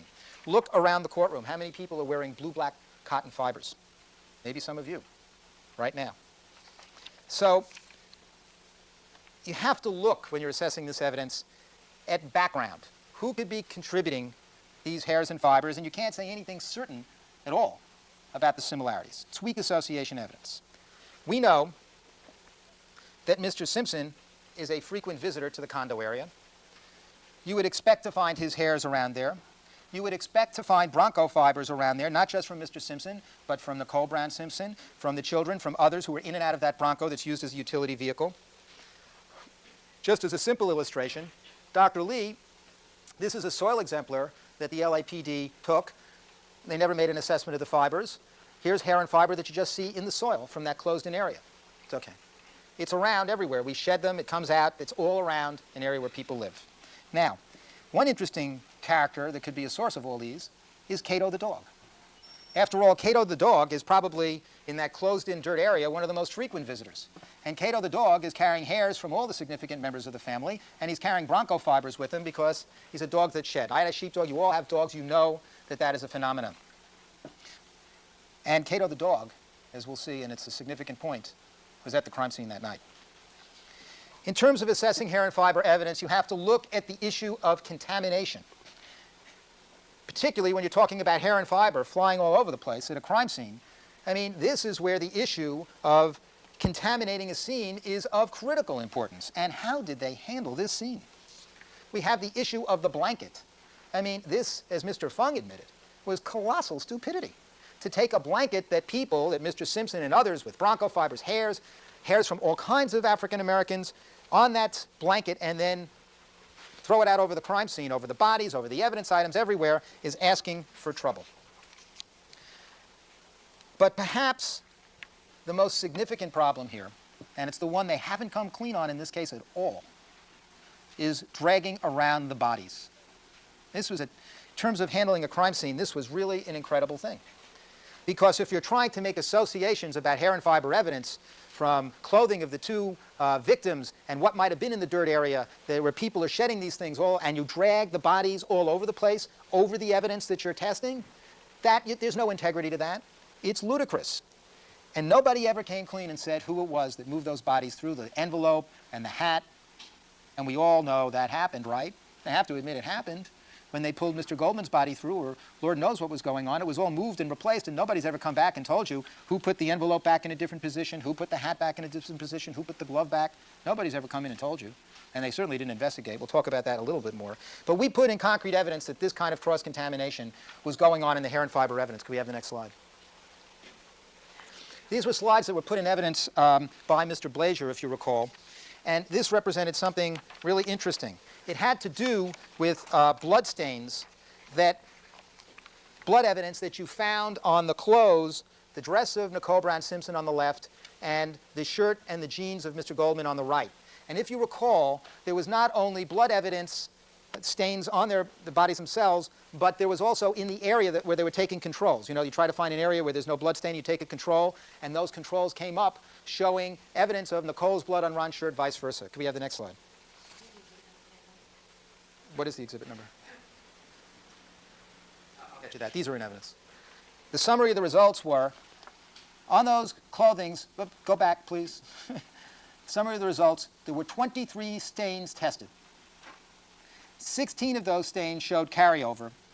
And very interestingly, if Mr. Simpson supposedly committed these murders and his hand was cut and he's struggling here, no matches. No evidence of his blood on this clothing.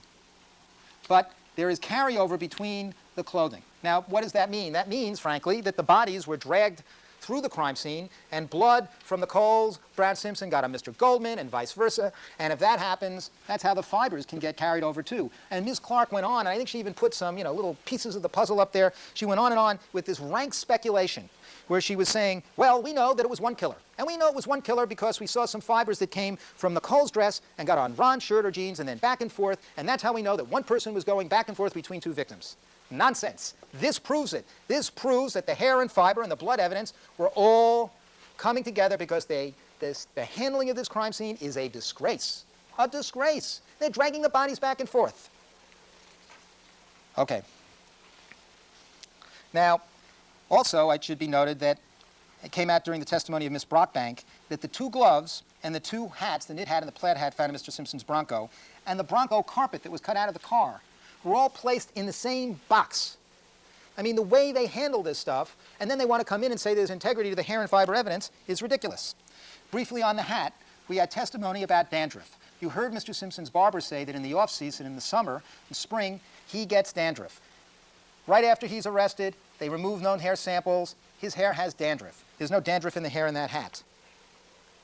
Now, if we look at the hair and fiber evidence as a whole, there are, and this is just weak association evidence, nonetheless, there are powerful inferences consistent with innocence. And these were put on slides that are in evidence. I'd like to review them briefly with you.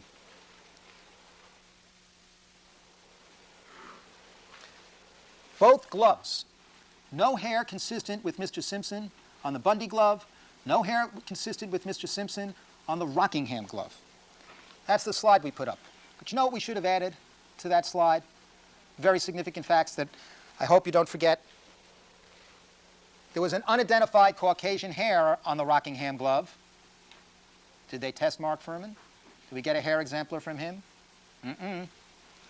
Also, and this is a fascinating point, Cato the dog. His hair was found on the Rockingham glove. And I'd like you to read this testimony to you because I don't think it was an answer that Ms. Clark particularly liked. And this was in the cross-examination of Mr. Diedrich. Question. And they were talking about Cato's hair, on page 34949 of the transcript.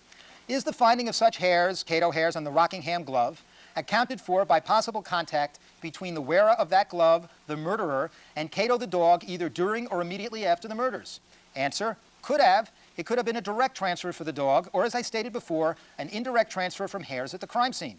Question, that were, say, where? Answer, on the ground maybe. Would have to have been on the ground. Question, have to have been on the ground? Answer, or perhaps from one of the victims who had been on the ground and collected the hairs. Question, and that you have previously described those as being common to the under part of a dog as opposed to the tuft or the coat. Now, he's talking about the hair. This was a soft hair from Cato the dog found on the Rockingham glove. Answer, okay. It may be just a matter of semantics here. When I say the under part, under the fur, under the out of coat, which could have been on the belly, it could have been on the back, but it is just the soft, fine hairs that are closer to the body. Question.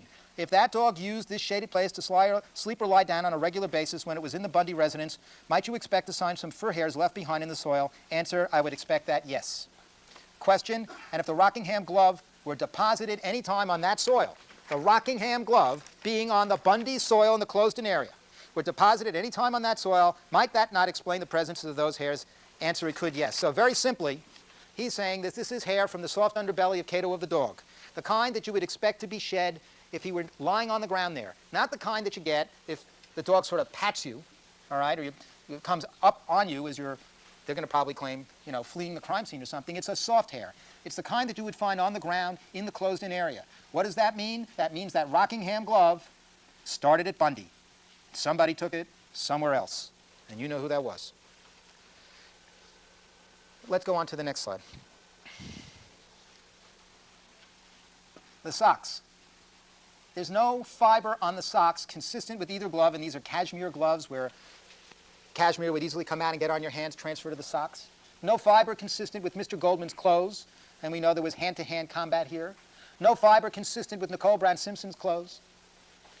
Nothing on those socks. Also, we should add, no soil on those socks, no trace, no berries, nothing. Pretty interesting, those socks. Next one, please. As far as the hair is concerned, no hair from Mr. Goldman, no hair from Nicole Brown Simpson on those socks. Next, please. As far as Bronco fiber is concerned, no Bronco fiber is found on either glove. No fiber consistent with Mr. Goldman's clothes is found. No fiber consistent with Nicole Brown Simpson's clothes is found.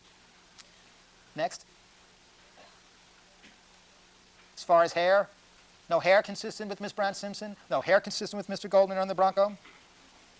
Okay, and I should add, in the Bronco, what they did is not only did they take out that carpet, but they went in and they vacuumed it. They vacuumed it to get all the hair and trace. They vacuumed it.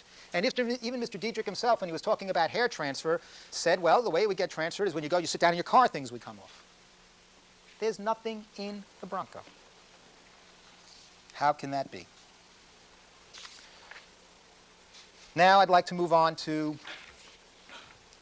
the crime scene at Bundy and evidence of struggle, the testimony of Dr. Baden and Dr. Lee. And I guess Dr. Lakshmanan, who came in here as the person for the prosecution to try to reconstruct that crime scene. There are bloodstain experts and criminalists and people like Dr. Lee out there prosecution could have called to come in here and try to assess this evidence for you. They did not do so. They brought you Dr. Lakshmanan, working over section generation photographs, who was a coroner, to do only one part, or as best he could, with this evidence. Now, we know, as Ms. Clark indicated in her closing argument, that Nicole Brown Simpson did struggle before her death. And we know that there were defensive wounds on her hands. And we know that some of the wounds to her neck showed evidence of struggle.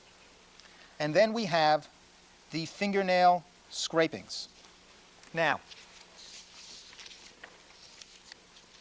Mr. Sims had said that he would expect that when you did fingernail scrapings, you would find, excuse me for just a second,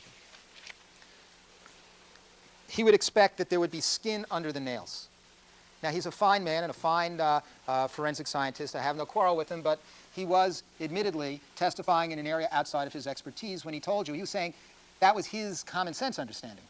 But Dr. Baden came in and testified about what one ordinarily finds as a coroner with fingernail scrapings. Dr. Lakshmanan didn't dispute it, and that is that with fingernail scrapings, when you find it, you find blood under the nails, but you don't find skin, because when it grabs, the blood comes up, but the skin doesn't come with it. That's what Dr. Baden says you find. That's what the textbooks say you find when you get fingernail scrapings. So you would get blood, but not tissue. So let's explode that myth right away. But now we have the problem for the prosecution that when they do the fingernail scrapings, they come up on the EAP system with a B. That is not OJ Simpson's type. That is not Nicole Brown Simpson's type. That is not Mr. Goldman's type. It is some other person. And that's what their typing results showed. And so then it doesn't fit. It can't be right. So we have to see if we can make an assessment that would somehow undercut that finding. Now remember, when you have two conflicting reasonable interpretations of evidence, in a circumstantial evidence case, you have to go with the inference that's consistent with innocence. Now let's look at what happened. Mr. Matheson said, I think what could be here is that we had, can we show this slide? A four-banded BA from the Cole-Brown-Simpson that degrades into a two-banded B. Now you recall this testimony, I'm sure, and the cross-examination by Mr. Blazer, and the testimony by Mr. Sims, who'd been doing serology a lot longer than Mr. Matheson, had a lot of experience in conventional serology. These are the facts. The facts are, in the literature, this supposed degradation pattern that Greg Matheson suggests could occur does not exist. There is no literature. Dr. George Sensabaugh, all the experts in this field, that doesn't happen. Nobody has seen it. Mr. Sims, who did more conventional serology than Mr. Matheson, said he, in his experience, has never seen a four-banded BA degrade into a two-banded B. Never. Mr. Matheson says he thinks he recalls somewhere he saw it. That ain't good enough. That kind of maybe I saw it, that ain't good enough. Maybe doesn't cut it in a criminal case. We're talking proof beyond a reasonable doubt. This is nonsense. The jury doesn't care about that, though, sir. The They other just thing don't. that they're trying to say is, all right, you can put aside the EAPB because there was DNA testing of some of that material under the nails, and that came back as 1.1, 1.1, Nicole Brown-Simpson's type. And they think that you're not going to understand this. But you do. Because, as you heard, the EAP system is a red blood cell. A red blood cell does not have a nucleus. There's no DNA on the red blood cell. The EAP typing system is something that looks at antigens on the outside of that red blood cell. So you can have blood under that nail, small amounts of blood under that nail, test out to an EAPB, and then when you get the little bed of epithelial cells under the nail, all right, or even some other things, blood that might have come in there from the Cole-Brown-Simpson, that can type out 1.1, 1.1. But the initial scrapings, when they ducked down, they came up with the EAPB. And you can't get around that.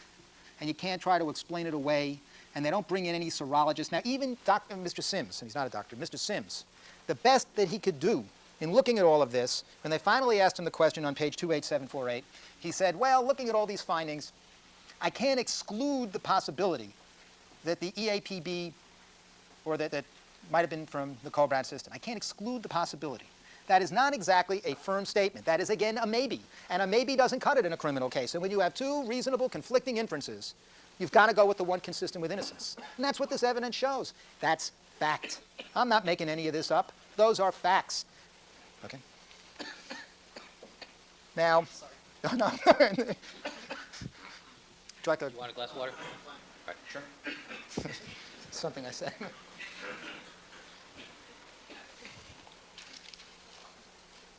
Now, can we have the board?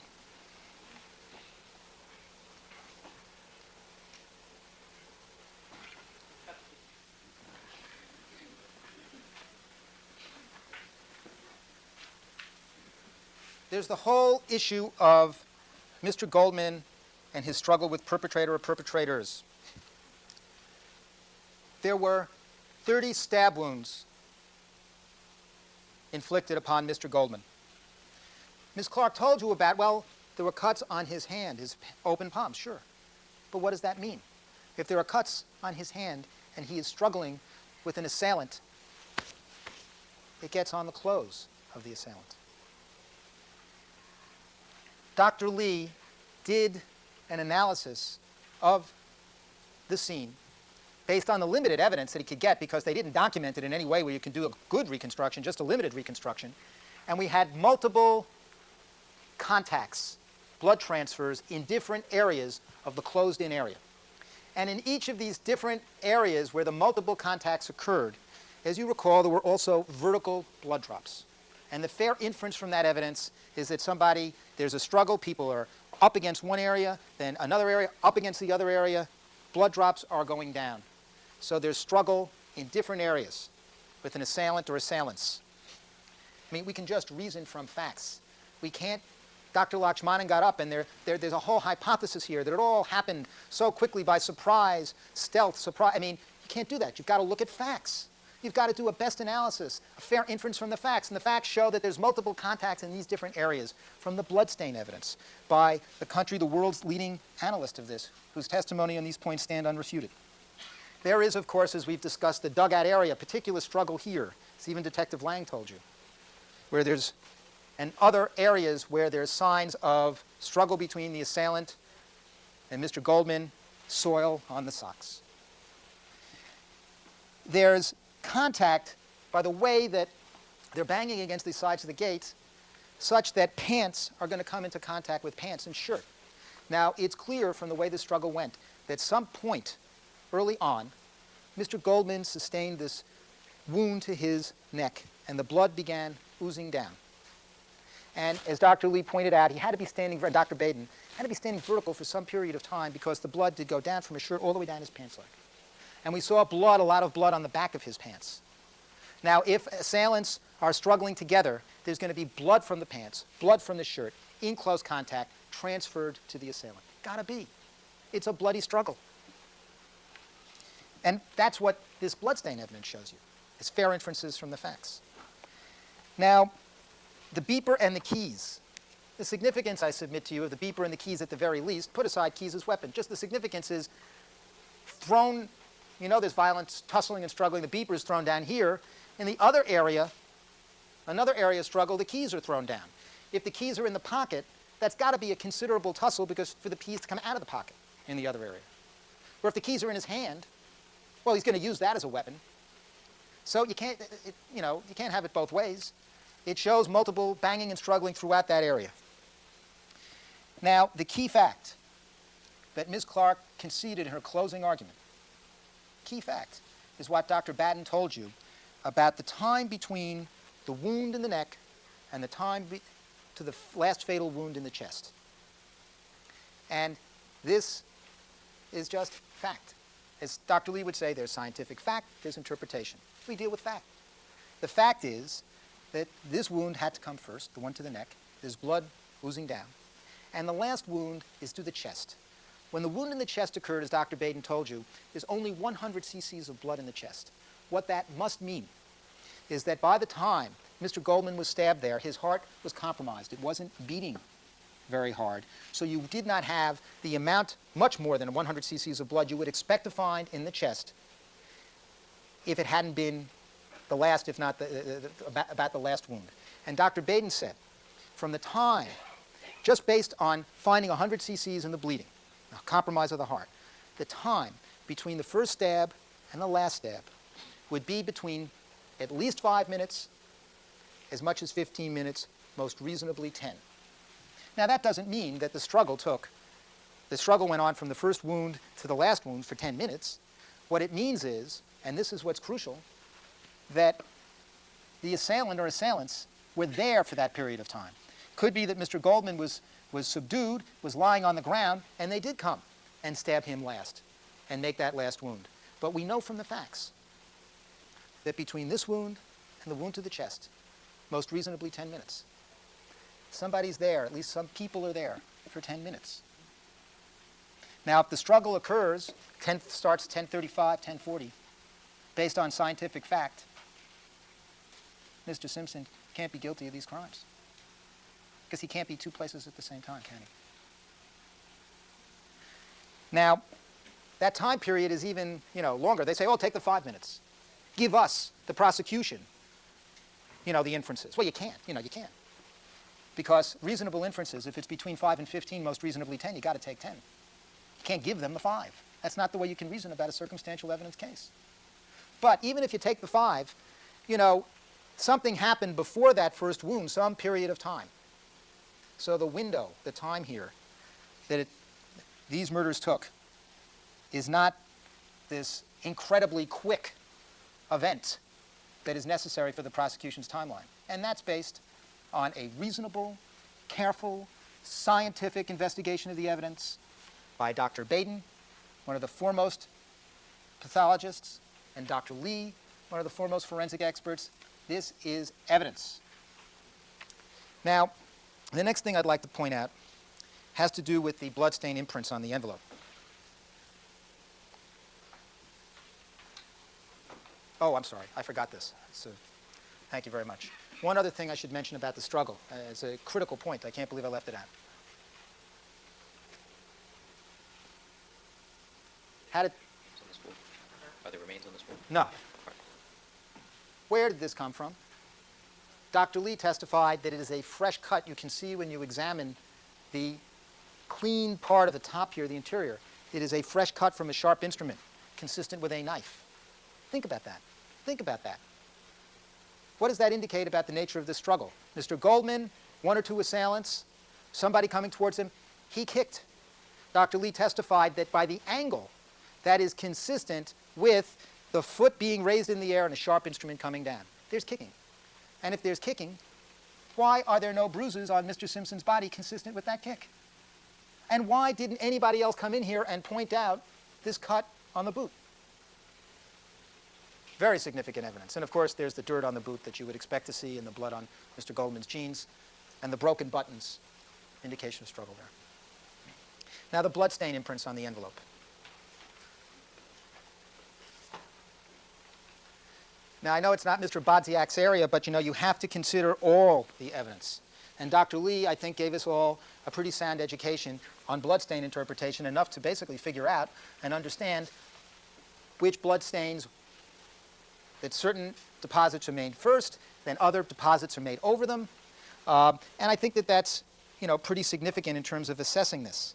Now, the first point that I think this goes to is, you recall Mr. Bodziak's testimony that there could only be one set of footprints leaving the scene. And when you analyze it, he concedes that that was based on the assumption that there was a pool of blood that all assailants would have to walk through. And I understand that he was not following all of Dr. Lee's testimony, only I guess 95% of it that dealt with footprints, but not the full 95% as I originally thought he was saying. But the point is, it's like you forgot about Dr. Lakshmanan. Dr. Lakshmanan offered a scenario in broad respects that Dr. Baden said could well be the case, and it seems to be an operating premise here. And that is that Ms. Nicole Brown Simpson was subdued. She could have been hit on the head. It wouldn't necessarily knock her out, as Dr. Baden indicated, but might have incapacitated her or knocked her out. And then there's a struggle with Mr. Goldman, and then, or as close to the final act, Ms. Nicole Brown Simpson's leaning over the stairwell, is inflicted with the last wound to her neck, and then the huge blood pool occurs. But if you're not necessarily, and that is the assumption underlying Agent Bodziak's testimony, that if there were to be another set of footprints, it would have to be dark from a big pool of blood. It's not consistent with what Lakshmanan said. There could have been one, two other people left that scene, somebody without leaving that tracks. They could have come out the way that the police did, which wouldn't leave imprints. Or there could have been partial imprints with small amounts of blood on the shoes that were not discovered because, frankly, they were not looking, as you can tell, very hard or very aggressively for anything other than focusing in on those Bruno Magli shoes. And I realize Agent Bodziak thinks very well of the photography of the criminalists at the LAPD, but taking good photographs of once Bruno Magli shoes does not mean that was combined with, does not mean that they were looking for other imprints, as his book recommends that people do and do aggressively. Now, the one really interesting part of this envelope has to do with its handling. Do you recall Dr. Lee pointed out on the far right-hand corner that this is a mirror image stain, meaning that it had to be a wet deposit and then somebody folded the envelope. So the blood is wet and the envelope is folded. And then we see, could we have the next? This is what number, I'm sorry? 1348, as he focused in, is what appears to be consistent with a light transfer of a finger. Next. Next one. No. Blood making contact with the envelope. Now, this is a very interesting fact if you think about it, because Ms. Clark gave the hypothesis to you in her closing argument that Mr. Goldman was taken by surprise, dropped the envelope to the ground. So her theory is not that he kept that envelope in his hand as the struggle is continuing, or that he would make the bloody imprints on the envelope with his fingers. But somebody was interested in that envelope. Somebody appears to have opened up that envelope and created a bloody smear on the one lens we have remaining. Somebody made the mirror image fold on that envelope. Somebody was looking in it for some reason who had been in a struggle and left a bloody imprint of fingers. It's interesting, isn't it? And it is consistent with, well, it is inconsistent, certainly, with the prosecution's theory of Mr. Simpson committing these crimes, and consistent with others. Now, let's discuss the imprints. And the hour is getting late, and there's a lot to cover here, but let me just briefly go through that imprint evidence on the piece of paper, on the envelope, and on the jeans. And what Dr. Lee found on the walkway. And let's just piece it through, simple step by step. You'll go back, you'll look at the imprints on the jeans. And Agent Boziak did not say that he had any expertise in imprints on fabric. And Agent Diedrich said this was the first time he'd ever done anything like this before. But I submit to you what Dr. Lee said about the imprints on the jeans is simply this. And I think if you look at those parallel line imprints, you'll see they could be consistent with kicking from a shoe. When they're bunched up, all right, there was some imprints, Dr. Lee said, is accordion effect. It's just the bunching of the jeans, but it's three-dimensional. You bunch up the jeans, an imprint occurs on it, and that's why some of those lines are not complete or completely parallel to that 3-inch heel print in particular that we went over with Agent Boziak. It could be consistent with that kind of an imprint, but I really think it's inconsistent with. And Agent Diedrich sort of gave it away that he'd never done this kind of analysis before, is this parallel lines from Mr. Goldman's shirt, because they were talking about a swipe, and you all saw what a swipe is. Swipe leaves that smear. You can't swipe and leave those kinds of patterns like that on the jeans. It doesn't make any sense that there's this flailing and hitting of this fabric and it's going to create those kinds of imprints. It's more consistent with flat, hard surface hitting the three-dimensional folded up area. That's the jeans. Now, with respect to the piece of paper and the envelope, we can have a debate about whether or not, based on this evidence, there are imprints before there's a lot of blood on the scene, the early imprints. There's no border, but that's not necessarily inconsistent with it not being a shoe print, parallel line imprint. Why is it Sheck? Why is it not Shapiro? I don't understand why we're being submitted, why he's going through all this. I thought Cochran and Shapiro were the two powerhouses of this dream team. Print Agent Boziak didn't look very hard for these kind of parallel line imprints. Put that aside. Put that aside. Let's go with what they said. Agent Diedrich said, well, maybe that's from Mr. Goldman's jeans. And then he conceded that the most reasonable interpretation would be that Mr. Goldman fell once on the envelope area, if that's his jean imprint, and then again, or maybe once at the same time on the piece of paper out on the walkway. Well, that's not exactly consistent with the prosecution's theory about how these murders occurred, is it? So I don't think that gives them any real help here. And as to those shoe prints on the walkway that Dr. Lee discovered on June 25th, one is definitely a shoe print, no question about it. The other one, Agent Boziak says, consistent with footwear. Well, they haven't eliminated the police or the photographer.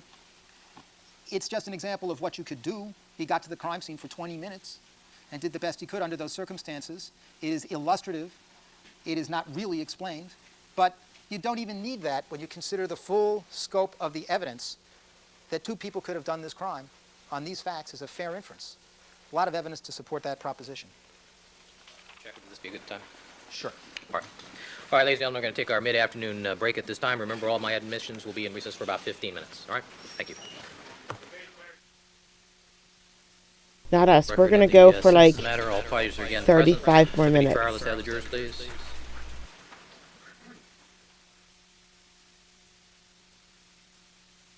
Unless there's a sidebar.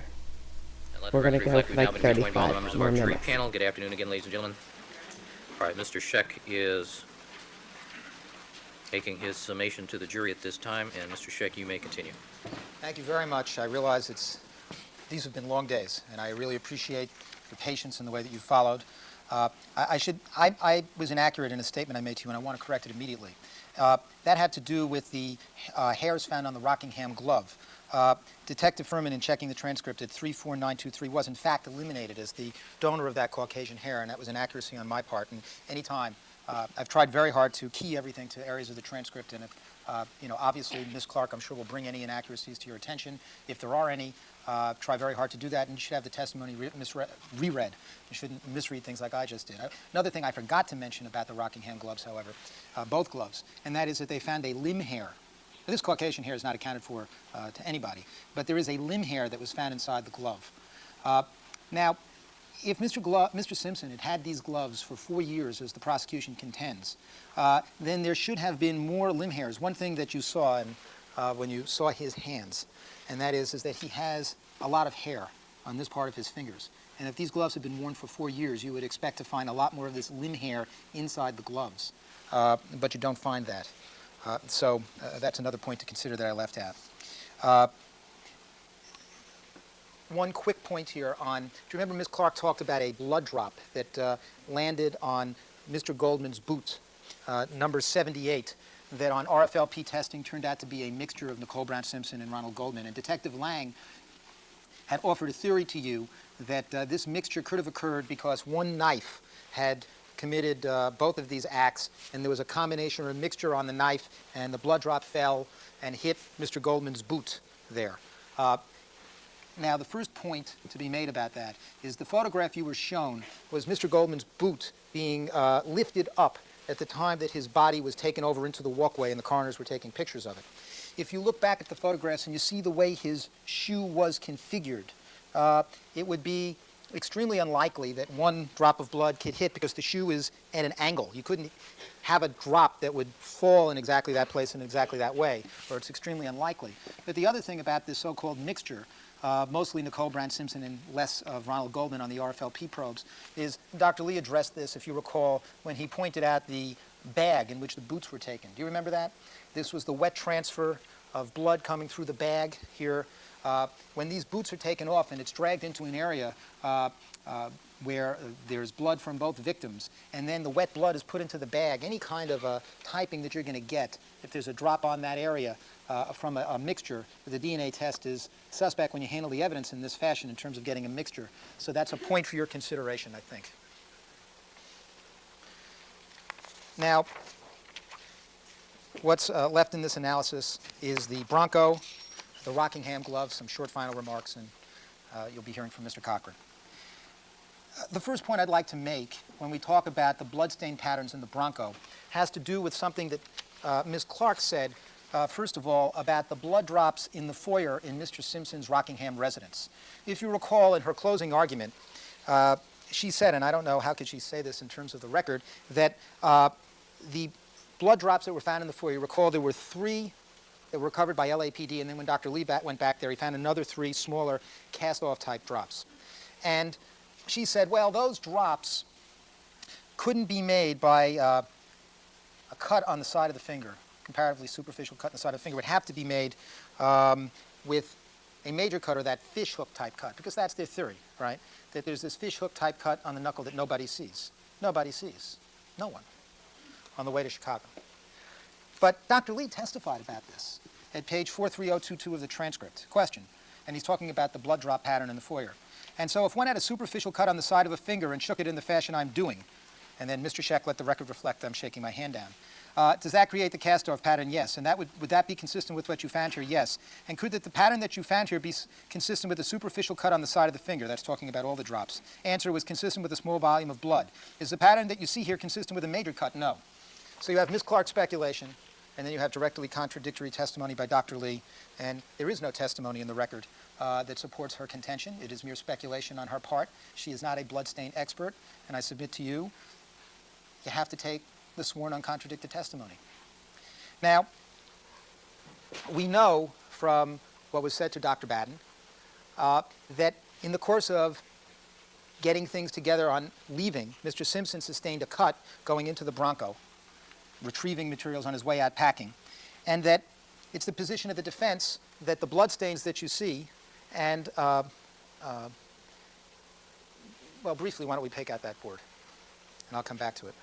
This is the prosecution's bloodstain pattern in the Bronco board, if you recall it.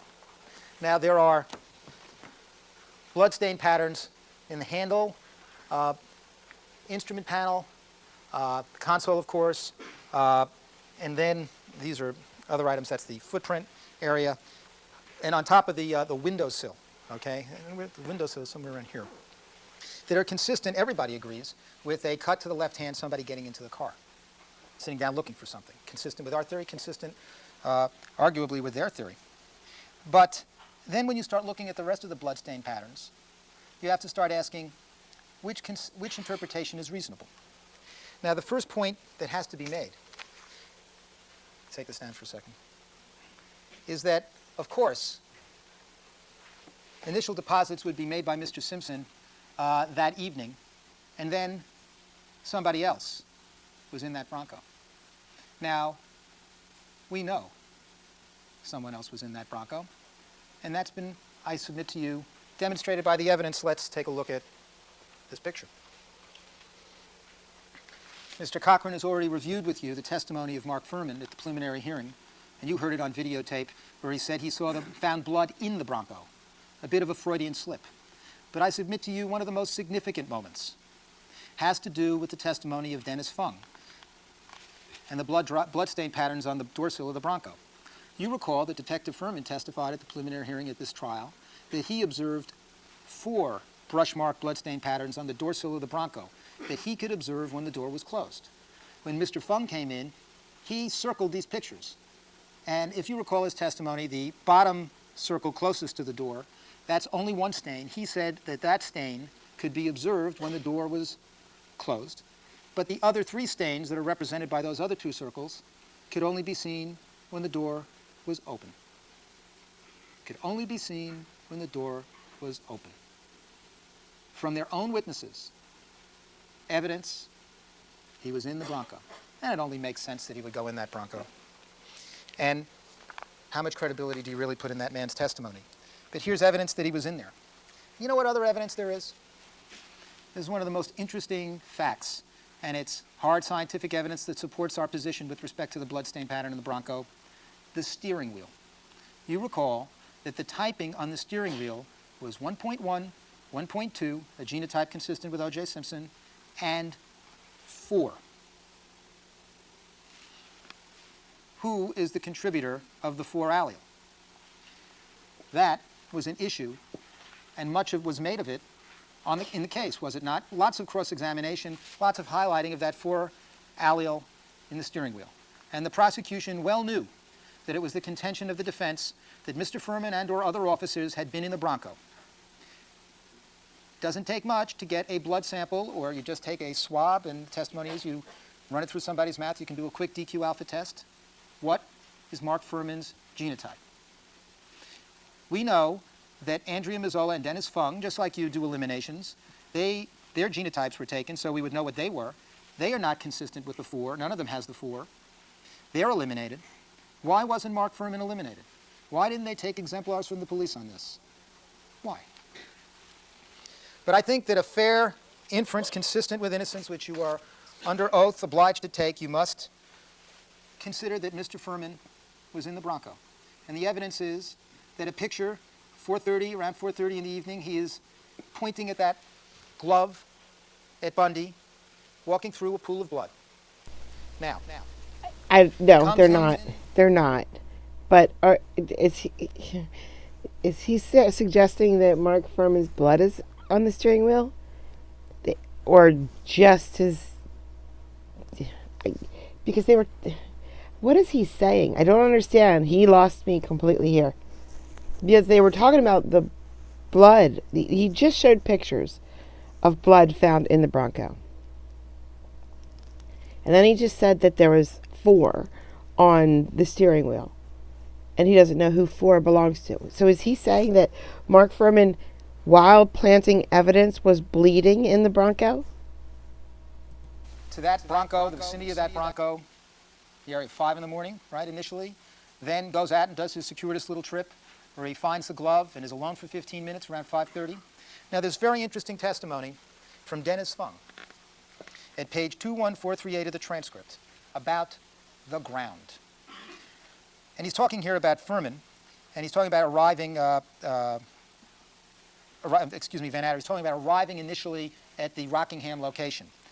And he talks about how he was shown a red stain on the driver's door of the vehicle and a blood trail. And his question, okay, did you notice anything about the temperature at that time or the weather? Answer, it was fairly cool. What about the lawns? Did you notice anything that looked like it could have been dew on the lawns? Answer, I did notice there was that the grass was wet. Question, all right. So Fung tells us that the grass is wet, but we know that there's no dew. We introduced into evidence under 1280 the weather, and when it was introduced, and you can take this back into the jury room, you can examine the areas that are highlighted in purple.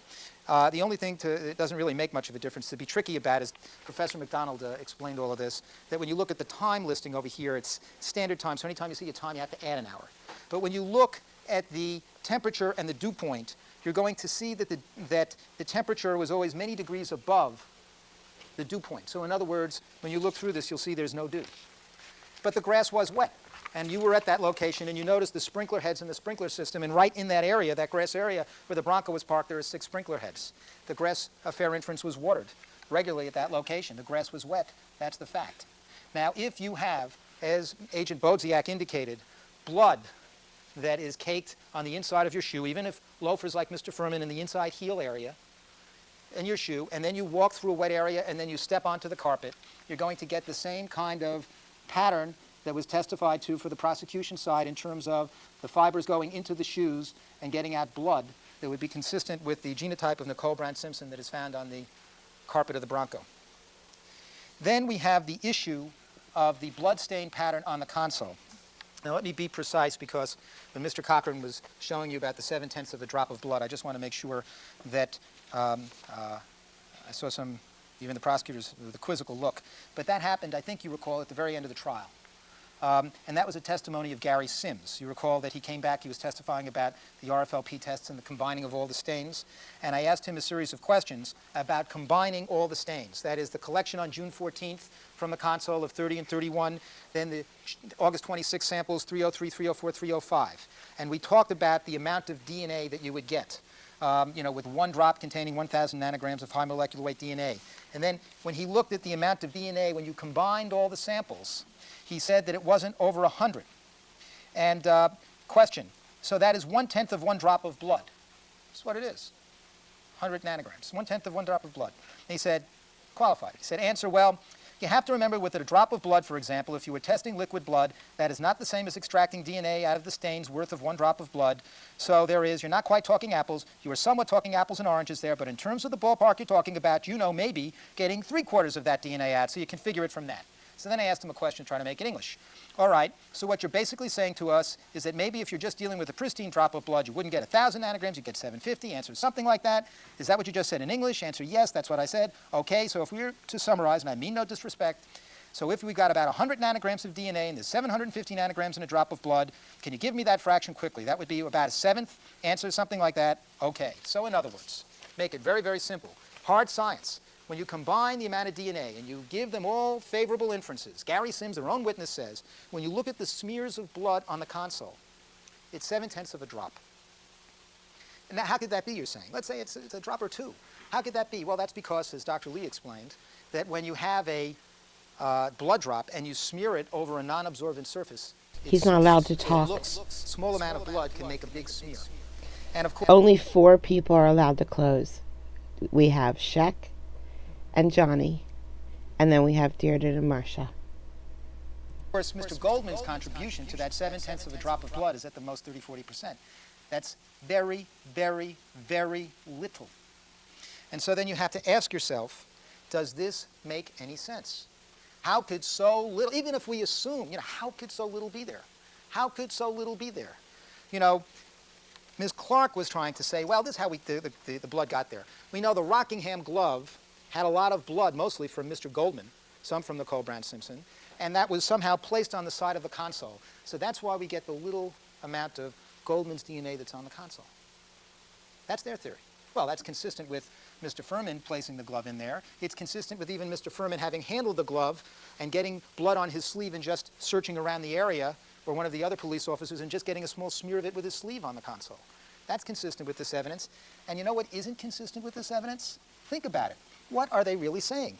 If Mr. Simpson had committed these murders, and he grabbed the glove, as they're saying, with his open left hand, all right, and placed it on the side. Well, then in getting into the car, why aren't there mixtures on the window, right? On the window, and all those other drops, everything else, all those other bloodstains, there's no trace of blood from either of the victims. There's no mixtures. Wouldn't there be other blood on the hands? And of course, their theory before you, this is extraordinary, is that he's wearing these clothes that we've just been through the evidence of struggle. If there's blood on pants, it's going to be on the seat. If there's blood from the struggle with Goldman, it should be there. We know there's no hair, there's no trace, there's no fibers from clothing, there's no berries. There's nothing in that Bronco that would be consistent with somebody that had committed a violent double homicide, that had been in a life and death struggle with Mr. Goldman. It doesn't make one bit of sense if you look at the bloodstain patterns in the Bronco. You have to have a reasonable doubt about that. And haven't we shown you by credible, fair, and reasonable evidence that this Detective Furman would have gone in that car and by his own testimony and exposed lies from the prosecution's own witnesses, there's evidence he was there. Those stains on the door sill give up the lie, don't they? He was in that car, and probably more than one of them was in that car. Now, with respect to the credibility of the evidence, very briefly, and I know you followed this, we have to make a distinction. You know, in her opening statement, Ms. Clark actually said to you that all she was going to talk about in her opening statement with respect to the Bronco were the stains that were collected on June 14th. She didn't even indicate they were going to offer you anything from after August 26th, because they know how terribly this was handled and that no jury could really accept the integrity of the evidence after this car was abandoned. But could we bring up the board, please, on the 13, I think it's 1351,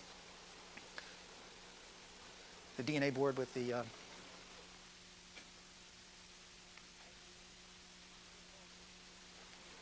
Very briefly, you recall this. And we made a distinction here. We have to look at the samples that were collected on June 14th and the samples that are collected on August 26th, as Dr. Gertie suggested to you. If you look at the June 14th DNA evidence, okay, it was samples 30 and 31, nothing in 30. 31, they're calling this faint 1.3 allele, where the 1.3 is showing up in the controls. And you remember the whole business about development length and the notion of controls failing. This is it. From June 14th, this is it with respect to DNA from Mr. Goldman in the Bronco. That's it. And as Dr. Gertie's indicated to you, that is not credible scientific evidence. Of course, they're offering you evidence that was collected on August 26th, after this vehicle was literally abandoned, after the no special care hold had been taken off it, after there was a theft. Now, Mr. Mraz, he wasn't the world's most credible witness on the issue of the theft, but I really think that's besides the point. Number one, he's inside that car. What's going on? He didn't see blood, but you don't have to accept Mraz. What about Detective Muldorfer, who's investigating this? She doesn't see blood. And then there's Mr. Blazzini. He doesn't see blood on the console. And we know that there's all kinds of people allowed into this vehicle, and probably more disturbing than anything else, as Detective Muldorfer indicated, the rules are violated, and there is no record kept of any authorized police personnel, of any police personnel going in and out of there. They could just go in and out and no records were kept and nobody would know, period. And all of a sudden, what we have on August 26th, when the car is finally brought in, and Ms. Clark said it was she must have misspoke when she tried to imply that the inspection of the Bronco was at the request of the defense. Those are not the facts. The facts are that they brought it in, they allowed the two defense people to observe, and then Michelle Kessler looks in the vehicle, and there's a photographer that was brought down from Life magazine at the behest of the police commissioner to witness this grand examination of the Bronco, and lo and behold, they find as much blood on the console on August 26th as there was on June 14th. And then when they do the DNA testing patterns, they find not only traces of Mr. Goldman's blood, but Nicole Brown Simpson's blood in those same areas. That is awfully odd. So the integrity of the evidence, again, is in question here in terms of what you can accept beyond a reasonable doubt. But even if you're willing to look aside from that, and I don't really think that one can, in fairness, I think that the defense version of how the blood got there and the bloodstain pattern in the Bronco is far more plausible than the prosecution's version. It just doesn't fit. There would be mixtures on all those stains according to their own theory. There should be more blood in the Bronco, given what occurred in this case. The bloodstain patterns don't make sense, do they? They really don't. And nor does the hair and fiber in that Bronco. Now, let's talk about the glove. The first point to be made about the glove is an integrity issue. and that is that you recall that when Mr. Yamauchi opened up the reference tube in the morning and spilled out the blood, the first thing he did after that was this examination of the Rockingham glove. And as you recall, he was putting his initials in, he was doing all these phenotesting, these manipulations, all in the wrist area of the glove and manipulating it. I don't even know how to describe how thankful I am that he showed us these gloves one more time. Thank you, sir. You are a gentleman and a scholar. Is so little DNA in these few areas here from the D1S80 tested, minuscule nanogram amounts, very, very small, consistent with a small sample handling transfer from Mr. Yamauchi. And that alone, I think, can explain the small amount of DNA on the glove. But of course, under the other scenarios, the competing scenarios of the defense and the prosecution, if the Rockingham glove was up against the side of the console, that certainly would, of course, explain a small transfer of Mr. Simpson's blood into the heel area of the glove. But you know what doesn't make sense? What doesn't make sense is their theory. First of all, the tight glove is thrown off from the left hand in the course of the struggle. But they're saying that with a bleeding cut, the fish hook on the knuckle, which nobody sees on the way to Chicago, and blood on this hand, the gloves are taken off. Can they really suggest to you that gloves are taken off at the wrist? I'm from back east Brooklyn. You know, I wear a lot of gloves. You may not have as much experience. But think about it. You don't take gloves off like this. You take them off like that. He's wrong. He's right, but he's wrong. Because I clean a lot with gloves on. I do a lot of cleaning with gloves on. And when my gloves get wet, maybe the first one I take off from the fingers, but the second one I definitely don't grab with my hand. It being all wet with stuff, I get it from the bottom and I try to, and I wiggle it off. It takes a little bit longer, but I don't get anything all over my hand that way. So yes, maybe the first glove, but no, he's just wrong with the second glove. If there was blood all over that glove, he wouldn't have just grabbed it. And you know what? That's exactly what the criminalists were thinking. That's what Gary Sims was thinking. Even Mr. Yamauchi was thinking that. Because most of the initial DNA testing all was done looking for blood on the fingers, top fingers of the glove. Because that's all that makes sense. And there was nothing there. And that's got to give you, I would submit, a reasonable doubt.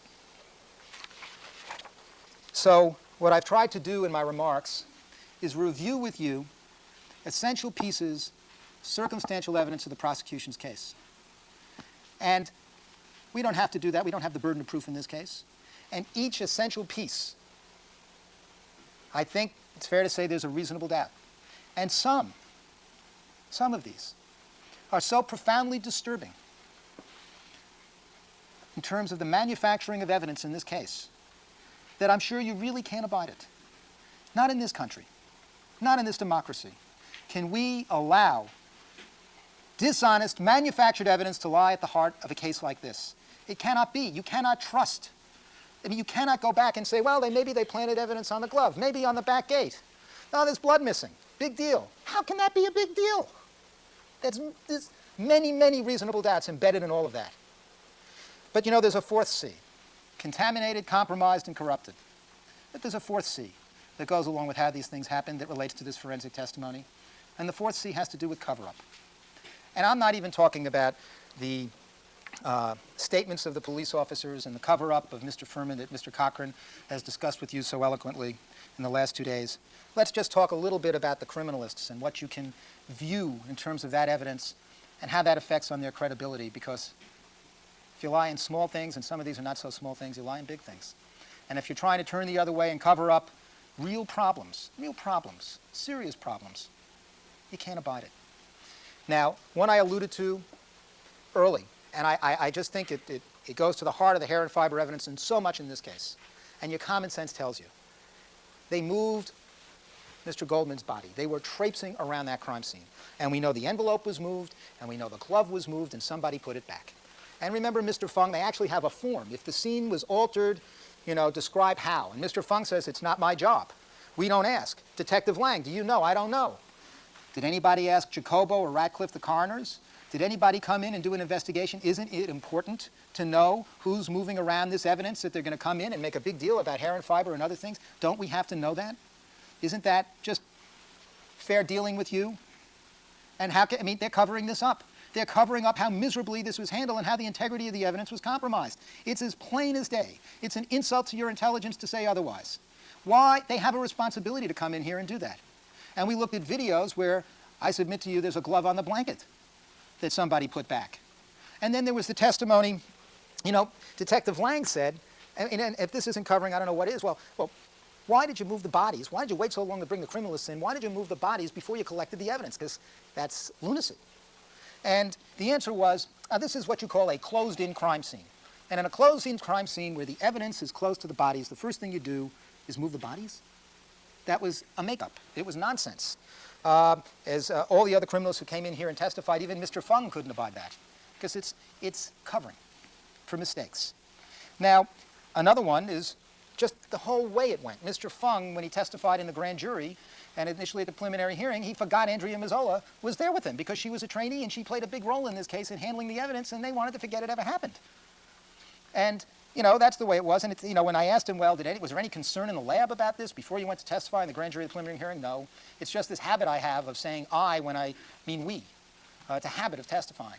But when Ms. Kessler came here, she was actually asked by Mr. Neufeld, was there any discussion before Mr. Fung testified in the grand jury about what went on in this case? And they said, well, there was some concern that Ms. Mazzola was listed on the forms as the officer in charge. And I think that tells you all you need to know. Of course they were concerned about that because they realized that the whole scene had been miserably botched.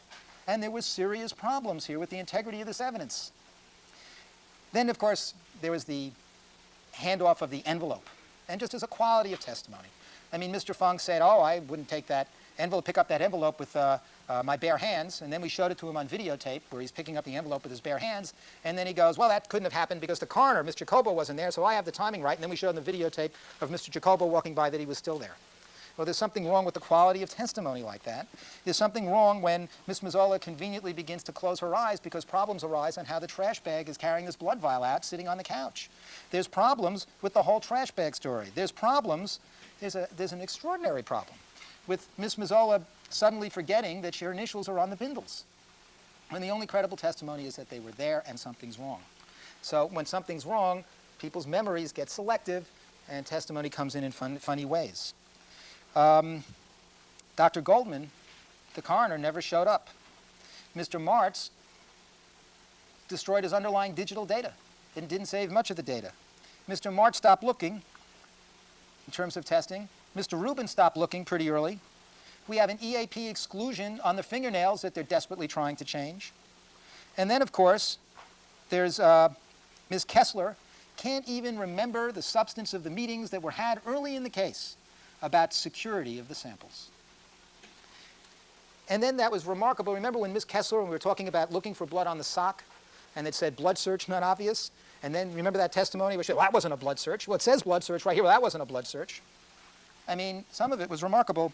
And then, of course, there's the Thanopparatus tape and the missing blood. There's a lot of it. I'm sure you remember more than I've just listed. Ladies and gentlemen of the jury, I thank you very much for your patience. I've tried to reason through this evidence, drawing the fair inferences as best we could, looking at the integrity of the evidence, and I just think there's very little question here, is there? So much of the essential facts in this case are just shot through with reasonable doubt. There is something wrong.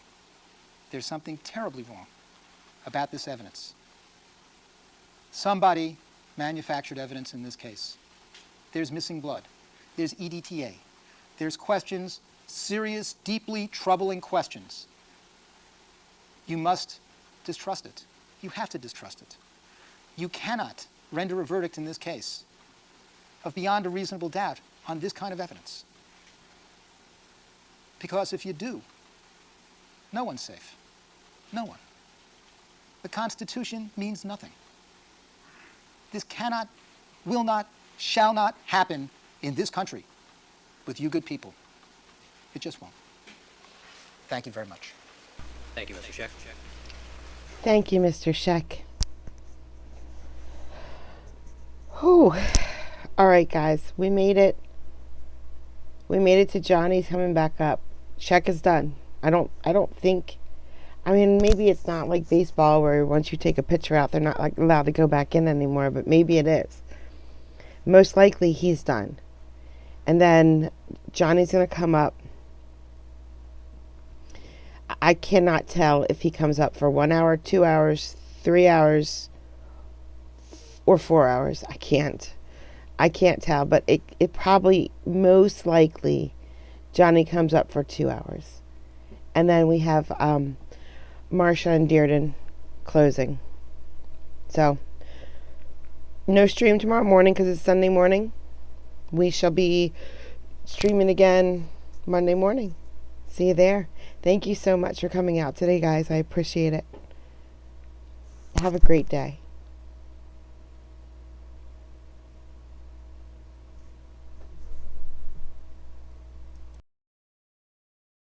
Hi, Brooklyn.